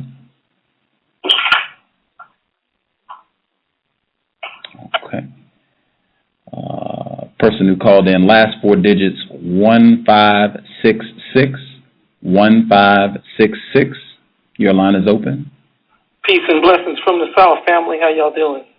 Well, sir. Thank you for calling in. Thank you for taking my call. Peace and blessings, family. Brother Umar, I won't hold you long. I'm very much enjoying this show. This is Brother Louis Ali from the South. Yes, sir. Brother Louis. How you doing, brother? Yes, sir. We're looking for you back down south again soon, sir. Yes, sir. My question is that you gave a lot and you talked a lot about the problem, but I wanted you to speak to our listening audience about how people in the movement can stay motivated, what they should read, what they should do in order to keep that fire going so that they can continue the movement. And I also would like for you to speak to what are the benefits of hate and anger towards the white supremacy system. And I'll hang up and listen for your response. Thank you. Excellent. Number one, in all revolutions, you must be totally committed, which I'm sure all four of us are. You have to be totally committed. And the reason you have to be totally committed, because if you put your revolution on a certain timeline and the revolution does not materialize within your timeline, then you are likely to capitulate and give up. And every time you give up, that's an extra victory on the side of the enemy. Anytime a brother gives up, anytime a brother walks away from the struggle, and unfortunately, we all know brothers and sisters who do. I had a brother who called me last week, and he said, Brother Umar, I've been in the struggle, brother. I've been with you, but you know what? I'm done with it now. He said, black people don't want nothing, and you know know what, brother? I'm just going to walk away, take care of my children, and just do the best that I can. Okay, the brother quit. Okay, now I love the brother, and hopefully he just needs a time out, and then he'll come back to the struggle, but this ain't easy. And we have to realize that we have conditioned white folk to believe that as long as they give us a certain amount of hell, that we will give in to their oppression. See, we have to realize that we are also responsible for the situation that we find ourselves in collectively, because we have let so much time go by.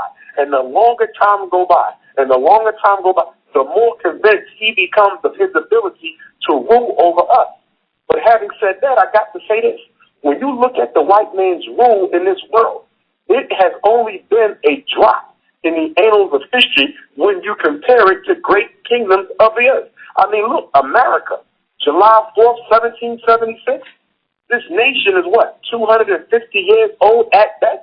That is nothing. There are dynasties and kingdoms that have lasted as long as 1,500 years on average, and he's only but a quarter of a century. So black people have to put our struggle within a historical context. And this is why education is so important. Because if you fail to realize that his rule has been extremely minute, although the most vicious, it has been extremely minute from a longitudinal standpoint, then you're not as quickly to capitulate. But if you have no knowledge of dynasties and great kingdoms and how long powerful nations have been up and have still went down, I mean, look at Africa, look at the Nile Valley civilizations, some of the greatest to ever stand, and even they went down. So you know if they went down, you know this is going to fall. But we have to make sure that we are patient and persistent at the same time. And some of us practice patience, but we're not persistent. While we are being patient, we are taking time off from the struggle. There is no time off. You must be persistent. That means every day of your waking life, you must ask yourself, what have I done to remove one of the bricks of white supremacy from its foundation so that one day it's going to fall? And just like a great building, you pull out the bricks, you never know which one is the foundational brick, and before you know it, the whole system collapses. Anything that man has made is imperfect, and everything that man has made is subject to destruction sooner or later. Everything man has made is imperfect, and it is all subject to destruction sooner or later. We just have to make sure that we are playing our part in the universal design to bring about an end to white supremacy. And as it relates to anger and rage and the role that it plays in fighting white supremacy, release of emotion can be a very powerful thing, but it can also be a very debilitating thing. Let me give you an example. When our people go to church on Sunday, they release a lot of emotion. They get their pain out. They get their frustration out. They get their anger out. Okay? And when they leave that church, they feel totally calm and totally relaxed. But the problem with that is what? You ain't supposed to be walking around in this system totally relaxed. Okay? So what happens is that the church, okay, becomes a pacification. And when you become a pacification, okay, you now become an ally of white supremacy, because what you did was take all of that revolutionary energy and all of that revolutionary fervor, and instead of transmuting it into collective, productive action, you simply dissipated it into the universe and it went to nothing. So what I say is when we get angry, let's transmute that anger into usable energy.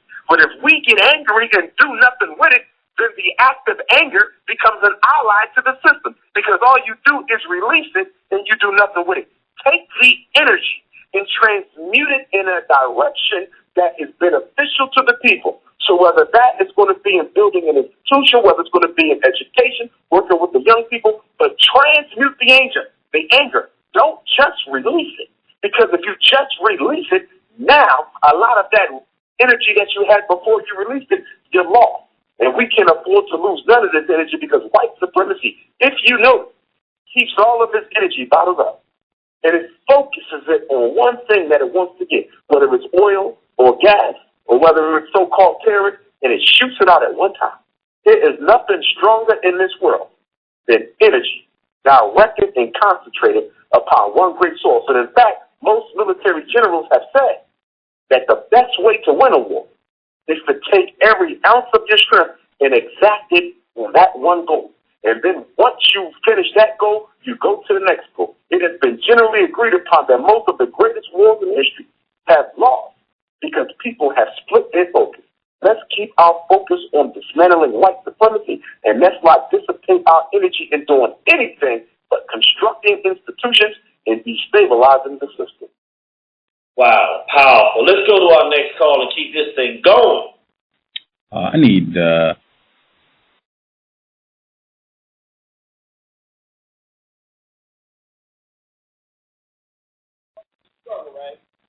Yes, sir. But if I let you off this line, I'm going to have about 10 people gunning at me because they didn't want to talk, so we're going to have to hold you for a second. No, we good, brother. I'm good. All righty, we are good. Thank you for your patience, gentlemen. Person who called in last four digits, 4587. 4587, your line is open. Oh, yeah. Hello, can you hear me? Yes, sir. Okay. Brother Umar, Antoine Craig just said that how you doing? Antoine Craig just said it's going to take about 400 or 500 years to get us out of this situation we're in because that's how long we've been in America under slavery. I think maybe 2 generations. What do you think? Number one, I try to be careful not to put timeline on revolution.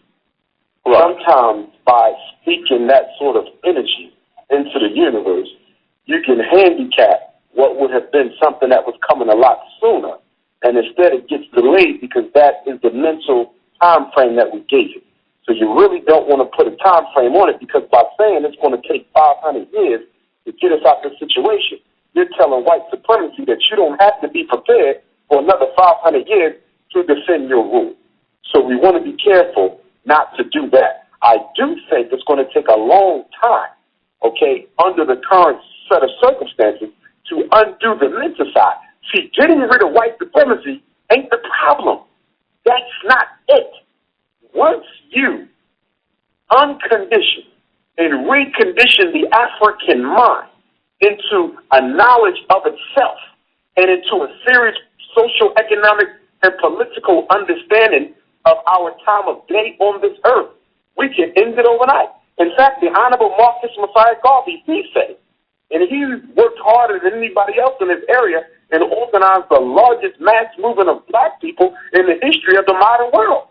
He said that if black people could really get to know themselves, and in getting to know ourselves, that also means what? To know the sickness that we have and to purge ourselves of it. But Mr. Garvey said, if we really got to know ourselves, if the African race really got to know itself, today we can have a new reality in 24 hours. When you study revolution, the climax of a revolution may only take a day to take that victory. Preparing for it is what spends the time. But once you have decided that you are going to be free and everyone has come to a collective understanding on that issue, freedom comes quickly, brother. It is deciding that you really want to be free. That's the issue. And what we are in right now is a state of racial ambivalence where not all black people are really sure that they are ready to sacrifice of their person, their property, their family, or their prestige to help us get this victory. See, we are trying to cheat revolution. You can't cheat revolution, and you can't cheat history. We are trying to be the first people in world history to win a revolution without sacrificing any damn thing. And that's the problem. All of our leaders, most of them are millionaires. They think that they're going to lead a revolution without sacrificing their bank accounts. You can't do it. Our scholars, most of them work for white universities. They think they're going to be able to lead a revolution without getting fired from the white university. It's not going to happen. The problem with us is we haven't decided that we're ready to give up everything we own. Every degree, every bank account, every retirement savings account. Some of us have not got to that point where we're ready to sacrifice that. When black people are ready to sacrifice anything they got for freedom, you have it in 24 hours. Getting them there is what's going to take time. All right, let's go to our next call. 24 hours. We want to be rid of this cracker. Let's go. Last four digits, 7344. 7344. Your line is open. Yes, thank you, Brother Umar. Good to hear you out in New York. My question is, what could be done on a grassroots level to galvanize black folks locally to support this black agenda? You know, I don't know, like study groups, books. I'm sorry, brother. Could you turn down your radio? We can hear the feedback in the background.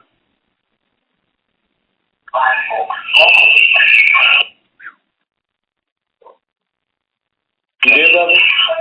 Yeah, I'm here. Yes, sir.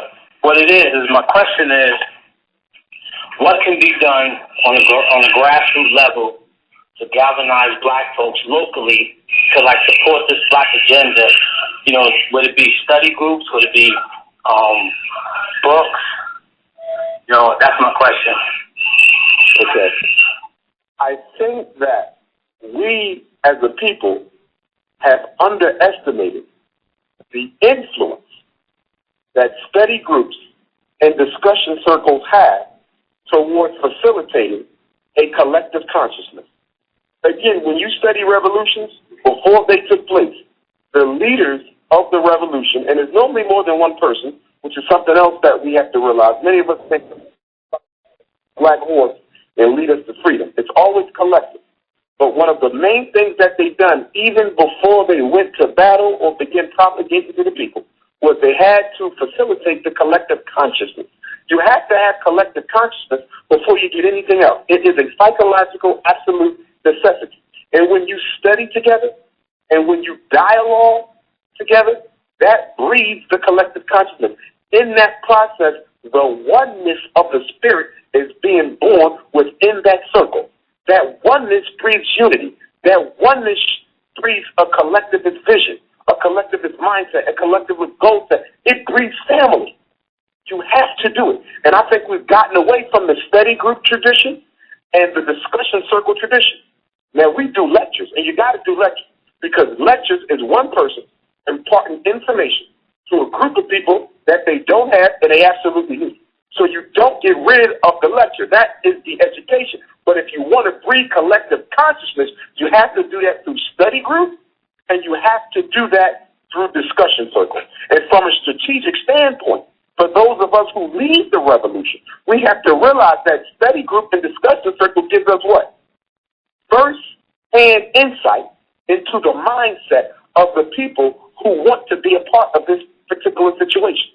Very important that we understand that. For example, if Prime Minister Patrice Lumumba, rest in peace, had he had a study group with Mobutu in that study group, when certain discussions were brought up, when they talked about revolution and what was taking place in the Congo, he may have saw through that black devil's heart. He may have saw through the black devil's heart just by talking about a seemingly unrelated topic. So for leaders to protect what you have to do, you have to have study groups, because psychologically, and I'm going to quote Sigmund Freud here, who was a racist and a devil, but I agree with this quote because I've seen it manifest in therapy myself. Sigmund Freud said, get a person talking. This is what he said. Father of white psychology, not African psychology, but white psychology. He said, get a person talking. Keep them talking. And sooner or later, what they truly believe will have to reveal itself, because the ego will make it so. Nobody can keep their true core beliefs about themselves, their people, or their personal agenda through themselves. And that is the benefit of the study group, not just to sniff out the traitors, but to also see where everybody is in their varying levels of consciousness and form that oneness of mindset. The problem with us is we often move out before we have a oneness of mindset. And by the time we get to the battlefield, we already know we're about to lose, because we like, damn, I started with 20 people who I all thought was Pan-Africanists, okay? And now it's time to go to war, and I didn't realize that half of them never were. 5 of them really didn't know what the hell was going on, and the other 5 were sent there by the FBI. Woo! Oh, man, that's, brother, oh, man, if you didn't just literally spell out the entire tradition of trying to build an African nationalist institution without the benefit of having it being passed on to start from scratch, I think you just absolutely delineated the problem that so many of our people face. Brother, I'm sorry, I hate to do it. I gotta bring this up though, and then we'll go right back to the phone line. Brothers Keeper, the brothers that you saw to play up in Philadelphia. Yes, sir. 1831 Turner Street. They actually got everything together and was literally on the cusp of starting an entire black community. I'm talking about they had their own food, they were doing their own food, trade, housing, everything. And all of a sudden, right on the cusp of complete success, all the people that were around them, they found out, for the most part, were a bunch of Negroes and didn't want to do it, not because of anything fundamental or foundational, not because of financial reasons, just pure Negro madness. And it goes exactly to what you're saying. We do not have processes in place that have been passed down to determine how to build a consensus of ideology, how to determine when a person does not fit, who not to let in, how to work with a person that's not on the same page, how to determine our people on the same page, and when a person is ready for something, putting people through trials and tribulations. I think what you're saying, brother, the information that you're sharing, in fact, I know it is invaluable perspective. Let's go to our phone lines. Thank you, Brother Umar. Person who called in 7528. Your line is open. Yeah, I greatly appreciate you taking my call there and all, but I just rather listen at this moment. I'm glad to be able to listen at this moment, so I just shut up and listen. Thanks a lot. No problem. Thank you for calling in, sir. Last four digits, 1566, 1566. I'm just listening, brother. Oh, okay. Thank you for listening in, sir. Appreciate it. Person who called in from a blocked number.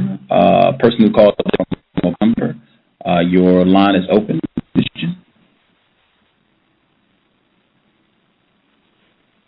Person who called in from Blog Talk Radio with a blocked number. Did you have a question or are you just listening? Hello, can I be heard? Yes, ma'am. We can hear you. Hey, good evening, Brother Gus and Brother Irritated Genie and Mr. Abdullah Johnson. I would like to say that I'm enjoying the conversation very much, and this is right up my alley. I have two male nephews that are in school, and I was explaining to them some of the same things that this brother was touching on, because I have a nephew that he's in Texas, and he goes to a school which is predominantly white, and he was going through the same problem where the principal was trying to single him out in order to get him kicked out of the school because he's an honor grad, and my sister-in-law was going back and forth with the school system, going through the same problem that they were saying. He was doing great all along because he skipped a few grades, and he is in the 11th grade, and all of a sudden they're trying to get him moved into another school whereby it's simultaneous education. And I was telling her, I said, you need to just be up there every day because these people are trying, they have something out for young black men. They want him to play sports, and he does not want to play sports. He strictly wants to focus on his education. He's an honor roll student. But now they're trying to do everything they can to get him out of the school system. So what would you advise that should be done in this situation, Brother Johnson? Number one, what I'm going to first recommend that you do is send me an email or give me a phone call sometime tomorrow so we can talk further. I need to hear more about exactly what's going on because we may need to draft a letter that we send to the superintendent. One of the things that I'm finding is that we as a people, need to know more about the law and how it operates so we can use it for the limited benefit that we can derive from it. And I want to underline the word limited benefit. Sometimes I clash with my Moorish brothers and sisters, and I love my Moorish brothers and sisters, but some of them, not all of them, but some of them treat the law as if it, in and of itself, is some sort of redemptive force. We have to recognize that laws, L-A-W-S, laws is an acronym that stands for the legal arm of white supremacy. Laws are the legal arm of white supremacy. LAWS, which means that sometimes and in some situations you can use it to realize some sort of temporary benefit, but in the long haul, there's not a law in America, not one, that black people will be able to use to protect ourselves from white supremacy.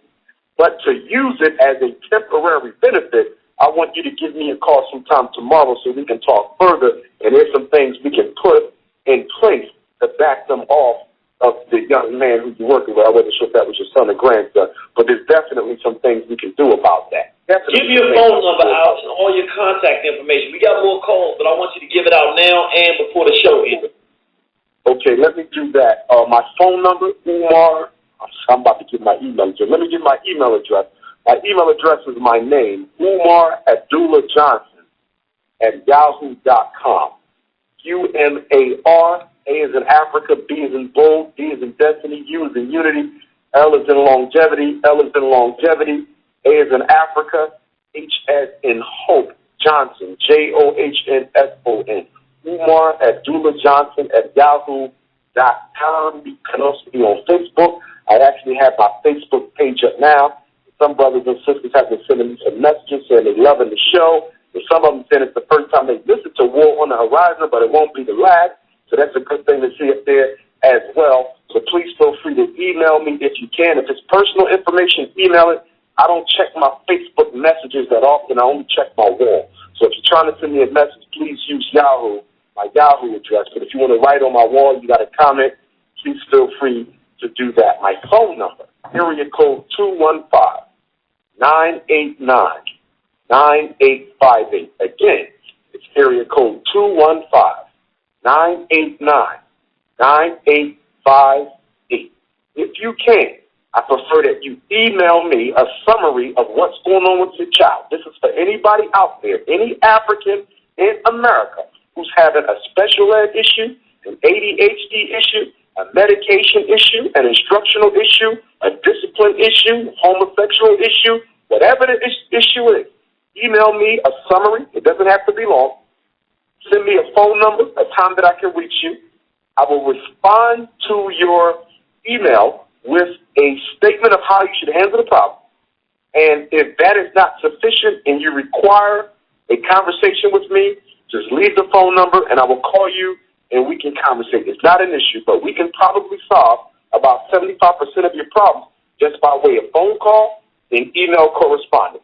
If there's psychological reports that you need me to take a look at because somebody said your child was retarded or learning disabled or emotionally disturbed or ADHD and you don't agree with it, then all you have to do is fax me the report and I will read the report and then I will call you and we will have a phone conference about the report. I'm saying this because there's nobody out there who should have a child who's being doped up, special educated, medicated, or anything else, okay, because you have somebody who's an expert in this area who can help you. All you have to do is let me know what's going on.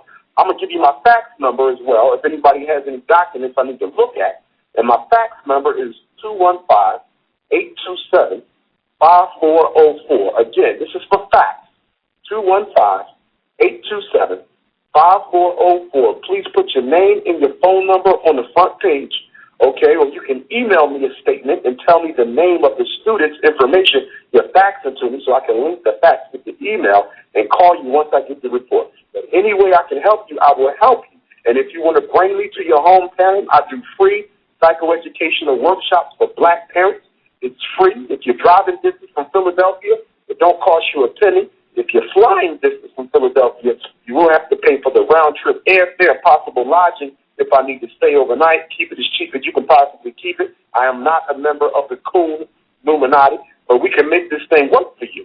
Okay, so whatever I got to do to help y'all, I will help y'all. Former school administrator, working on opening my school right now, nationally certified school psychologist. There's not a lot of us out there. Less than 1% of all psychologists are black, and less than that 1% are consciously black. Okay, so you're dealing with one of the few. In fact, I'm the only Pan-Africanist school psychologist I know of in America. I'm sure there may be a few more, but I'm the only one that I know of. So if there's any conscious school psychologists out there who want to link up, then please call me, send me an email, and let's try to do something on a national level, because I have to say this, and then I'm going to stop.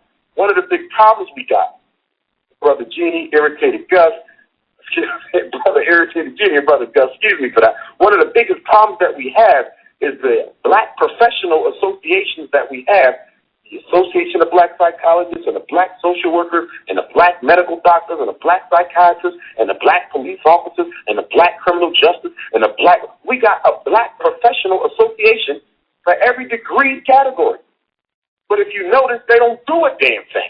And I'm not going to just put them all in the same box and say nobody's doing anything, but I'm just going to be honest. Most black professional groups are a bunch of bourgeois, nose in the air, light-skinned supremacists, Illuminati members who like coming around to talk about their degrees and talk about their jobs like it's some kind of exclusive social club. And this is one of the reasons why I don't join a lot of them, because I'm not trying to join a bougie, snobby, cool Illuminati, light-skinned supremacist social club. I am about struggle, and I am about the grassroots. But the reason why we're not getting a lot of stuff done is because many of the black professional organizations are talented camps who only care about their self-agenda, okay, their arrogance, okay, and about selling themselves to make money. And that's why we ain't getting anywhere. Let me say this, brother. I got to jump in here. Brothers and sisters, if you're listening now, and I'm not doing this off emotionalism, this is not my first time talking to Brother Umar, but I'll be honest, and I've said this before, this brother is, the two people that I use that, to me, represent what black professionals and expertise is in their area. The first one is the master teacher, Astro Quaid. To me, as much as anyone, he has mastered his discussion of African spirituality in all of its formats, is completely aware of his topic on every level, and is a master of sharing that information with our people. The other one is Umar Abdullah Johnson. When it comes to, and he's gone well past the parameter of what I'm going to say now, but as it relates to the psychotropic drugs and what they're doing to our youth, he is the prototype of what a black professional expert is supposed to sound like, because they're black and because they know their topic and what they're willing to do. What I want to say is, I don't want this to stop at a show. And I hear the brother always offering his services. There are two things I want to do. One, I don't know how to do this, so I need brothers and sisters to join in and help. I can't do everything. I want to find a way to make Umar Johnson, to put him in a position where he never, ever has to go to a job, per se, for nobody white. I want him to consistently be able to be paid to be in a position to help us help our children. I believe it's the right thing to do. I believe he has the goods to do it, and he has been consistent enough in that which he shares with our people. I don't know the brother personally like that. I don't have to. I know what he gives us is right, is good for our people, and he is the kind of man I would want my child to learn from. I would trust to give my wife or my mother or my friends or family the right information to help our children, and he has the expertise. Black family, I'm calling on you now for this one. We got to find a way to get this brother where he don't need no check from nobody else. You can actually go through your school system, and he can explain this better than I can at a different point. But as a matter of fact, that's the first thing I want to do. That's the overall goal. I want this man to be independently operating where money is not an issue for him, so that he can dedicate his time to his school, to educate our children, and to help our people around this country. The second thing, I don't know if this is practical or not, but Brother Umar, have there been people, because I'm sure you worked with any number of people, and you're doing this stuff a lot of times for free. Do you have enough people you think you could get 10 people or so that we could do a show, and we could actually talk to real people that you have helped, and they would be willing to say, this is the situation I was in, this is how Brother Umar Johnson helped me and my family. I know people can be shy, but do you think you have enough people who might not be shy enough that they'd be willing to share those stories? Oh, yes. Oh, yes. I tell you what, sometimes sometime in the beginning of the year, January or February, I'm thinking February for Black History Month, I want us to prepare a show. I want you to get at least 10 people that you've worked with and helped. And we have the actual means right now to actually, we can have them all on the line at the same time. We're going to do a show just about Black professionals. How does a Black professional help their people? Because first, we want to be able to show people how you have helped real people by their own words. And then we have got to find a way to put you in a position where every day of your life, you are not concentrating on a dollar. You're concentrating on who's the next Black person that you're going to help so you can do this 24 hours a day, 7 days a week. Oh, yes. So we're going to set that show up for February, people. I will forget this because we're doing so much. If you don't remind me, please remind me that this is a show we're going to do. Between now and then, Brother Umar, if you can set up and get at least 10 good people that can talk about the work that you've done and tell the story. I want to have a show that shows people, hey, this is a real man. You can really call him. He's not just jiving you. He will really try to help you. And I want you to give me some of them that have been able to do it through the system so that you've actually been able to get paid for it. Because I know you do this stuff pro bono, but I'm not interested in you giving all your time. I want it to benefit you financially so that you can spend your time doing this more often. That's what we need to do to get our people freed up so our professionals can help us save ourselves. Can we go to the lines now, Brother Gus? Yes, sir. Mr. Nero, your line should be open, sir. Great. I'm sorry, I'm on the road right now, but just listening, learning, and purging that every bit of Negro out of me. Right on. Thank you for listening in, Mr. Nero. I appreciate the support, sir. Other person that called in from a blocked number, your line should be open.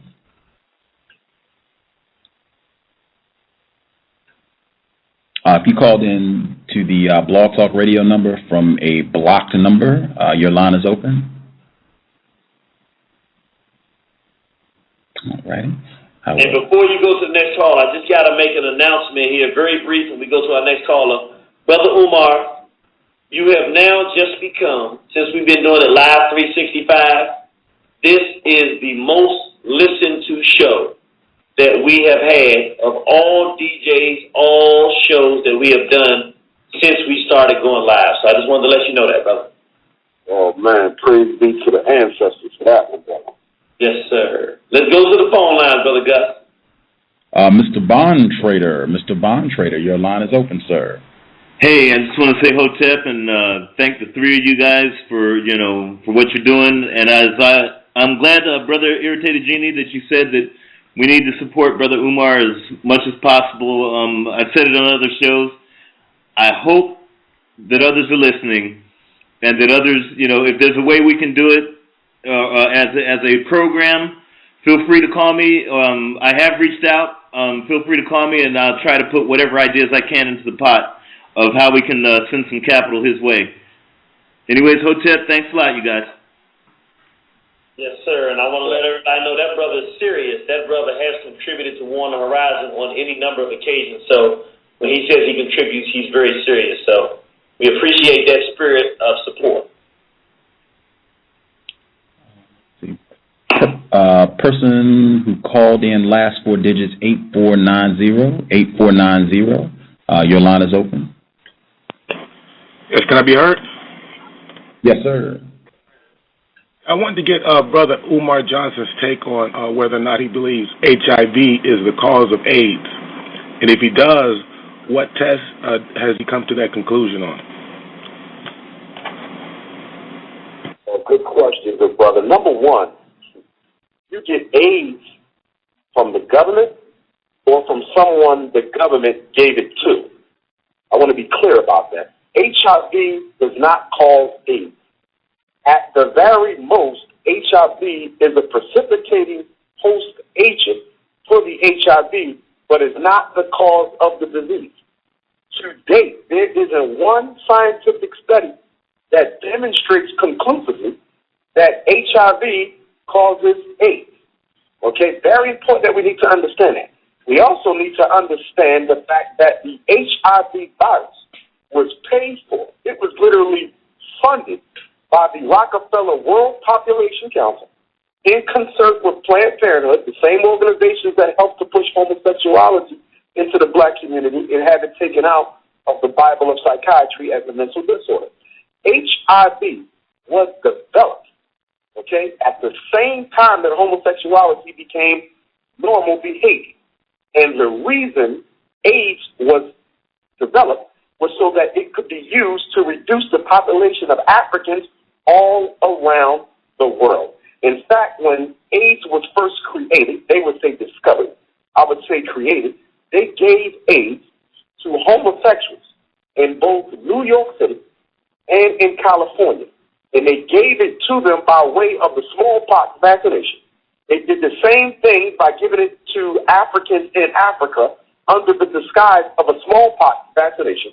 And within 5 years, everybody they gave the smallpox vaccination to, which was given to them, by the way, through the World Health Organization, okay? Within 5 years, everybody turned up AIDS positive. Not HIV positive, but they actually have full-blown AIDS. They give AIDS to people. Bill Gates is in Africa right now giving AIDS to people in the name of healthcare. This is exactly what they're doing. Bill Gates is a eugenicist. His father was a eugenicist who actually worked with Margaret Sanger, who is the racist eugenist creator of Planned Parenthood.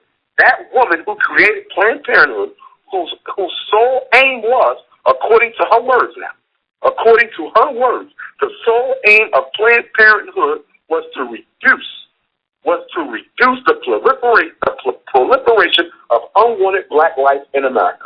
She worked with Bill Gates' father. He was on the board of the American Eugenics Society, and his son is also a eugenist. And one thing we have to understand about rich white people in eugenics, they tend to go hand in hand. I need to say that one more time. Rich white people and eugenics tend to go hand in hand. Whenever you see a rich white person, 9 times out of 10, you are also looking at a eugenicist. The word eugenics means scientific racism. It means good stock. It was created by a white racist psychologist whose name was Francis Galton. He was the first cousin to Charles Darwin, another racist who justified enslavement and the colonialization of Africa based on his philosophy of the survival of the fittest. So eugenics is the science of racism, just like capitalism is the economic system of racism. Very important that we understand that. Just like white Jesus is the religion of white supremacy. Very important that we understand this. So does HIV cause AIDS? No, it does not. So why are people still being diagnosed with HIV because it doesn't cause AIDS? It's because there's billions of dollars in HIV medication. So you have to realize, in a white racist society, you want to do two things. You want to exterminate your enemy, but you also want to profit off your enemy. You want to exterminate your enemy, but you also want to profit off of your enemy. So even though they're giving black people AIDS in Africa, and even though they're giving black people AIDS in America, they would have people think that you're really getting the AIDS from an HIV virus. You're not getting the AIDS from an HIV virus. You're getting the AIDS from the government, or you get it, from someone who they gave AIDS to. HIV does not cause AIDS. Anybody can have HIV antibodies in their body. Anybody can have cancer antibodies in their body. You breathe them in. They are in the atmosphere. Antibodies for every disease are in the atmosphere. Not only are there antibodies from every disease in the atmosphere, there's antibodies from every ancestor who ever lived in the atmosphere. You breathe them in to your body, but your immune system kills off the HIV antibody before they take root. They kill off the cancer antibody before they take root. Your immune system kills off the flu antibody before it takes root. So the fact that you have antibodies means nothing as long as your immune system is able to fight it off. Now, here's the interesting thing about AIDS that we have to understand. People don't die from AIDS. You die from diseases that have been able to take over your body because the AIDS destroyed your immune system. Let's be clear about this. The purpose of AIDS is to destroy the immune system. So when any host of other man-made diseases come into your body is not able to fight it off. You didn't die from the AIDS. The AIDS made you vulnerable to die to the disease that ultimately killed you. And that is why the definition for AIDS continues to grow year after year. And anytime they find a disease that they don't know what it is, they automatically say, well, it must be AIDS. That means you got black people walking around with AIDS who are being told they ain't got it, and you got black people walking around who don't have AIDS who are being told they do got it. In fact, there was some research done by the United States Congress that proved that if you were a heterosexual male, listen to this craziness. If you are a heterosexual male, which means that you're not homosexual, okay, you only have sex with women when you're not having sex at all, okay, if you are a heterosexual male and you take an HIV antibody test, you are likely to get a false positive. Okay? Very important. And if you are a female and you take the HIV antibody test, you're also likely to get a false positive. So the AIDS test ain't testing for AIDS. It really ain't even testing for HIV. But that's being done on purpose. Why? Because the minute you get diagnosed with HIV, what happens? You get a prescription. And you're going to be taking those pills for the rest of your life, which means that the Wall Street drug companies are going to be making mega millions of dollars off of you because you've been inoculated with a belief that you have a disease that you do not have. Just like they diagnosed black boys with ADHD, what are they doing that for? To kill them and to make money off of them. Why are they diagnosed with HIV? To kill us and to make money off of us. In fact, there's several scientists who have stated that many more people are dying from the AIDS medication than from the AIDS. It is the medicine that is killing you, not the disease. And that is why we have to have our own African-centered health scientists. But the problem with black people, and educated black people in particular, as soon as they get to a certain level of education, instead of building something for themselves, they want to go and prostitute their education and their talent before the United States government or some big white private firm. That's why you ain't got no more black hospitals. That's why you don't have no really powerful black independent medical doctors. Because like I said when we opened up the show tonight, most black people think the best thing they could be in life is number two to some white men.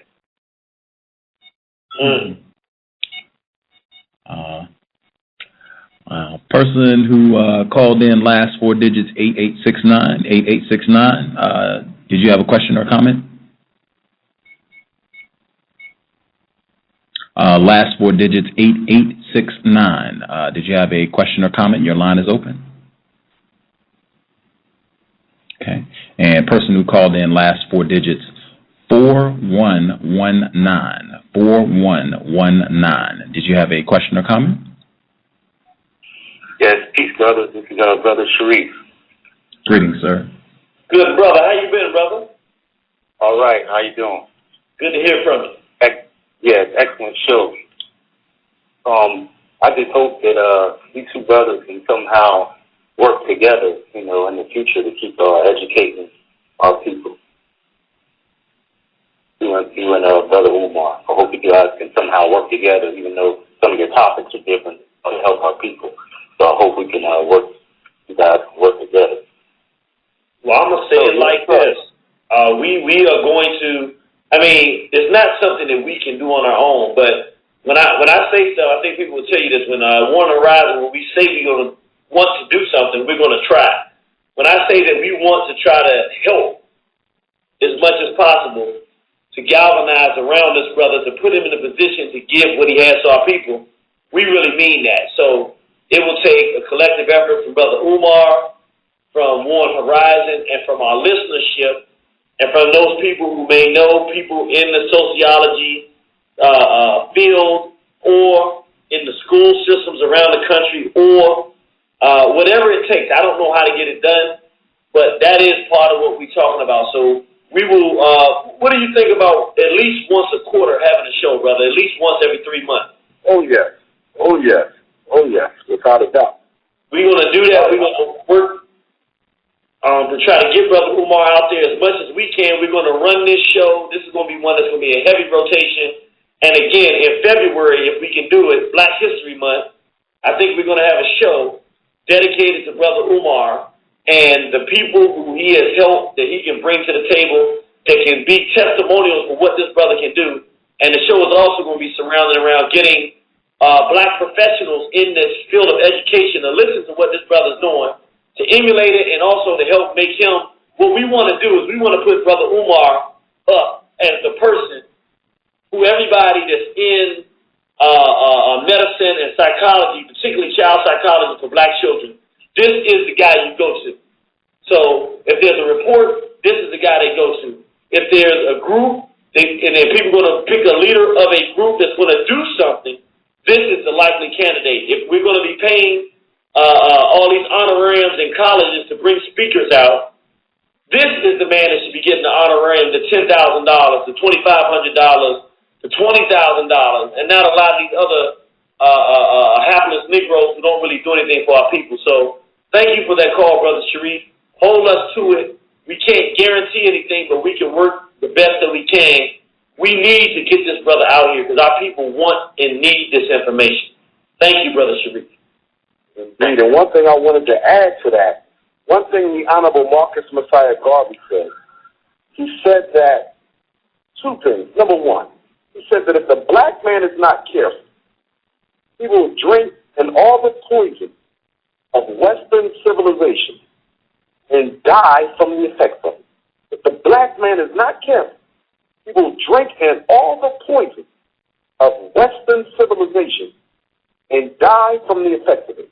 Marcus Garvey also said that it is extremely important that we raise up an entire generation of African scientists par excellence. African scientists par excellence. And when he said science, most people, automatically assumed he was talking about chemical or biological science. But every field is science. And in fact, there are 5 major fields of science around which we have to develop think tanks. And that's the other thing we do not have. The black race, especially us here in America, do not have nationalist-minded, revolutionary-spirited think tanks. For example, we need think tank on political science. That's number one. We need a think tank on social sciences. That's number 2. Now, social science is your education, your psychology, your criminology, your history, your political science. That's your electoral politics. That's your grassroots politics. That's your organizational politics. So, number 1, we need a think tank on political science. Number 2, we need a think tank on social science. Number 3, we need a think tank on economic science. Very important. Very important. Economic science. How do we go about building economic institutions and keeping them viable in the face of the menticide that our people have? Then we need a think tank on medical science. Medical science. How do we create the cure for AIDS? And for those of you who don't know, there's been at least 2 African doctors on the continent who have come up with cures for AIDS. But what the government does, the United States, the World Bank, IMF, is that they threaten the leadership of the country, who in turn make the doctors sign over their patents to the medicine to the IMF and the World Bank through the World Health Organization, who then shelf the medicine and never use it to help anybody. See that? We need a think tank of medical science, and along medical science, psychiatry is going to fall under that, because we got to cut this whole Ritalin, Adderall, Strattera, Depakote, Prozac, Cycler. We got to end that nonsense. So political science think tank, social science think tank, economic science think tank, medical science think tank, military science think tank, and number 6, I said 5 for the 6th. Number 6, agricultural science think tank. Those are the 6 main think tanks, Brother Genie and Brother Gus. Those are the 6 main think tanks that we need. And one of the things that we need to do, brothers, even if it's just the 3 of us, we got to pull in that feminine energy. So you're looking at Sister Nefertari and some others. We need to have a conference, a black think tank conference where all the political scientists go in one room and come up with strategy. All the social scientists go in one room and come up with strategy. All the economic scientists go in one room and come up with strategy. All the medical scientists go in one room, come up with strategy. All the military scientists go in one room and come up with science and strategy. And with you, brother, being in media, you actually cross-section all of the science. So you could go political, you could go social, you could go economic, you could go military. So y'all would just have to choose where you would want to be. But those are the 6 areas that we must have think tanks. So we need to think about putting together a black think tank conference. Get in where you fit in. No more rhetoric. It's time for strategy. Let me say, and keep in line with the brother saying, this is so appropriate, brother. Last year we were talking about this year in October having we were going to call it the Black Resistance Conference. And pretty much what it was the thinkers of the race coming together and figuring out what we want to do internationally about the situation. The reality of it didn't happen for any number of reasons. However, I think that what you're talking about is more financially feasible, and the only thing I would say to it is this. I'll be honest with you, and I think it wasn't you, but it was some people I talked to. I was talking to Professor Griffin. He wanted to do some things, and we were sitting down talking about some things, and I'm just going to be quite honest. I'm not willing to work with everybody. And I would just put this out here because I think it needs to be, I just need to state it because I agree with what you're saying, but I think it's correct. But, I'm not dealing with no wacko, quacko, spaceship nonsense. This is no disrespect to my Moorish brothers and sisters. I'm not disrespecting, but I'm not wasting no time, what I would perceive as a waste of time, trying to get no fancy name or fancy card. Crackers will kill you no matter what card you got or what nation you say you from. You from the oppressed nation, they will kill you. That's right. But I'm not saying they're wasting time. I'm not disrespecting Moors at all. But I'm saying definitely some of these spaceship quacks, these I'm with you. This I know what you're talking about. Basically, what you're talking about is you're talking about brothers and sisters, and I'm not saying they all do this, but you're basically talking about those who specialize in escapism. Escapism. And see, one thing that black people have to realize is that 95% of all the efforts, so-called efforts, that are attempted to help us out of our situation are all based on the premise of escapism. Religion, escapism. Integration, escapism. The UFO is coming to save us, escapism. All you got to do is change your name and you'll be free. Escapism. See, escapism, is a philosophy that says give a suffering people something easy and quick that will alleviate them from their problems, and they will gravitate to you like flies on shit. Escapism. And the reason why escapism is so successful, brothers, I want to be clear about this.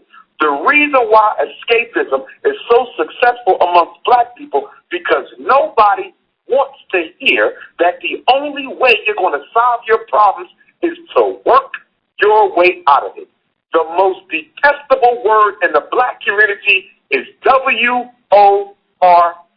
They want to be told that all they have to do, they want to be told, brothers, that all they have to do is pray their way out of it, vote their way out of it, integrate their way out of it, cultural nationalize their way out of it, Egyptologize their way out of it. Go into the sovereignty movement and give up their birth certificate and social security card and license and driver's license as if that means freedom. They want to do. See, we don't have time for escapism. The only way you're going to solve your problems is through work. WORK. And any strategy in the black community that is teaching black people that there is another solution to their problems beyond work is escapism. Because there is no revolution. Name one of them. Give me a historical revolution that succeeded based on escapism. Show me a country who got free playing. Show me a nation who got free voting. Show me a people who waited for a UFO to come from planet Jupiter to come and pick everybody up or destroy the Europeans. Show me that. There ain't one documented case of that nonsense in history. But this is what people are running around telling black people. Oh, well, your problem is you call yourself black, or you call yourself an African, or you call yourself this, or your problem is your name. All you got to do is change your name, and you'll be free. Escapism. What people on earth simply changed their name and got free? What people on earth simply gave up a birth certificate and got free? Who gave up a Social Security card and got free? That ain't got nothing to do with independence. And our revolution is about independence. It ain't for integration. It ain't for religious freedom. It ain't for capitalistic freedom like some of these self-serving so-called revolutionary Pan-African capitalists out there. Okay? This revolution is about independence. Either you're going to work or you're going to escape. We all choose to work. Let me say this, and I got to say this, because I don't want to leave this brother out there. I kind of drove into that situation, and I want to say this to my Moor brothers and sisters. We got a lot of them listening. If anybody might have taken offense from the Nation of Islam, if anybody takes offense on anything, whatever group you're part of, the metaphysical people, I have to say, I have to stand with my brother Umar on this position. One Horizon, we absolutely abhor escapism. Like, we got to fight these crackers. That's how we see it. We see it just like this. The only way out of this situation is to fight these damn crackers, and they are the problem.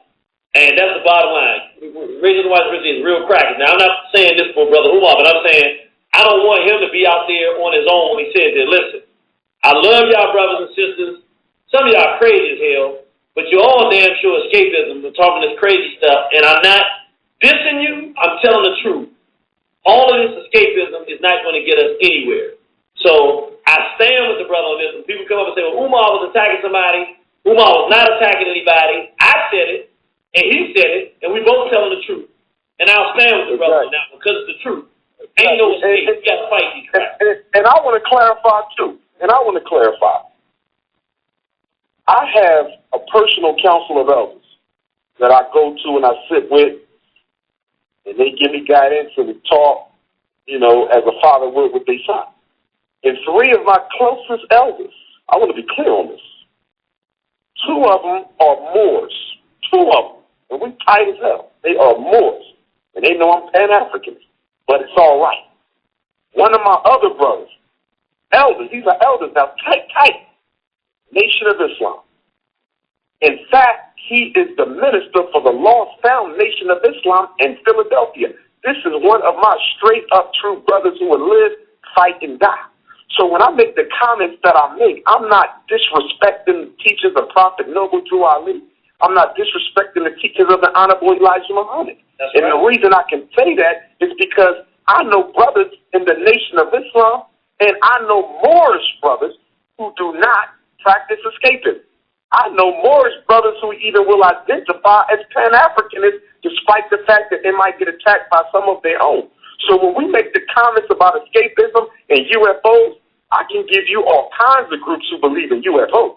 So when you talk about UFOs, you ain't just talking about no one particular group necessarily, because there's a lot of people who are into that. And when you talk about giving up your Social Security card and birth certificate and separating yourself in terms of legal paperwork from the system, you don't necessarily have to be a Moor to do that. I know brothers and sisters who are also into that line of thinking who are not Moors. So when I make the comments that I make, the Moors shouldn't take offense, because I know Moors who do not believe in escapism, who reject some of their own who they believe are going into the escapism line of theory and rhetoric. Okay, so we got to be clear that the Moors are a diverse group. The Nation of Islam are a diverse group. They agree on the principles. They agree on the teachers. Just like you might have a room full of Pan-Africanists who agree on certain things, but then you disagree on other things.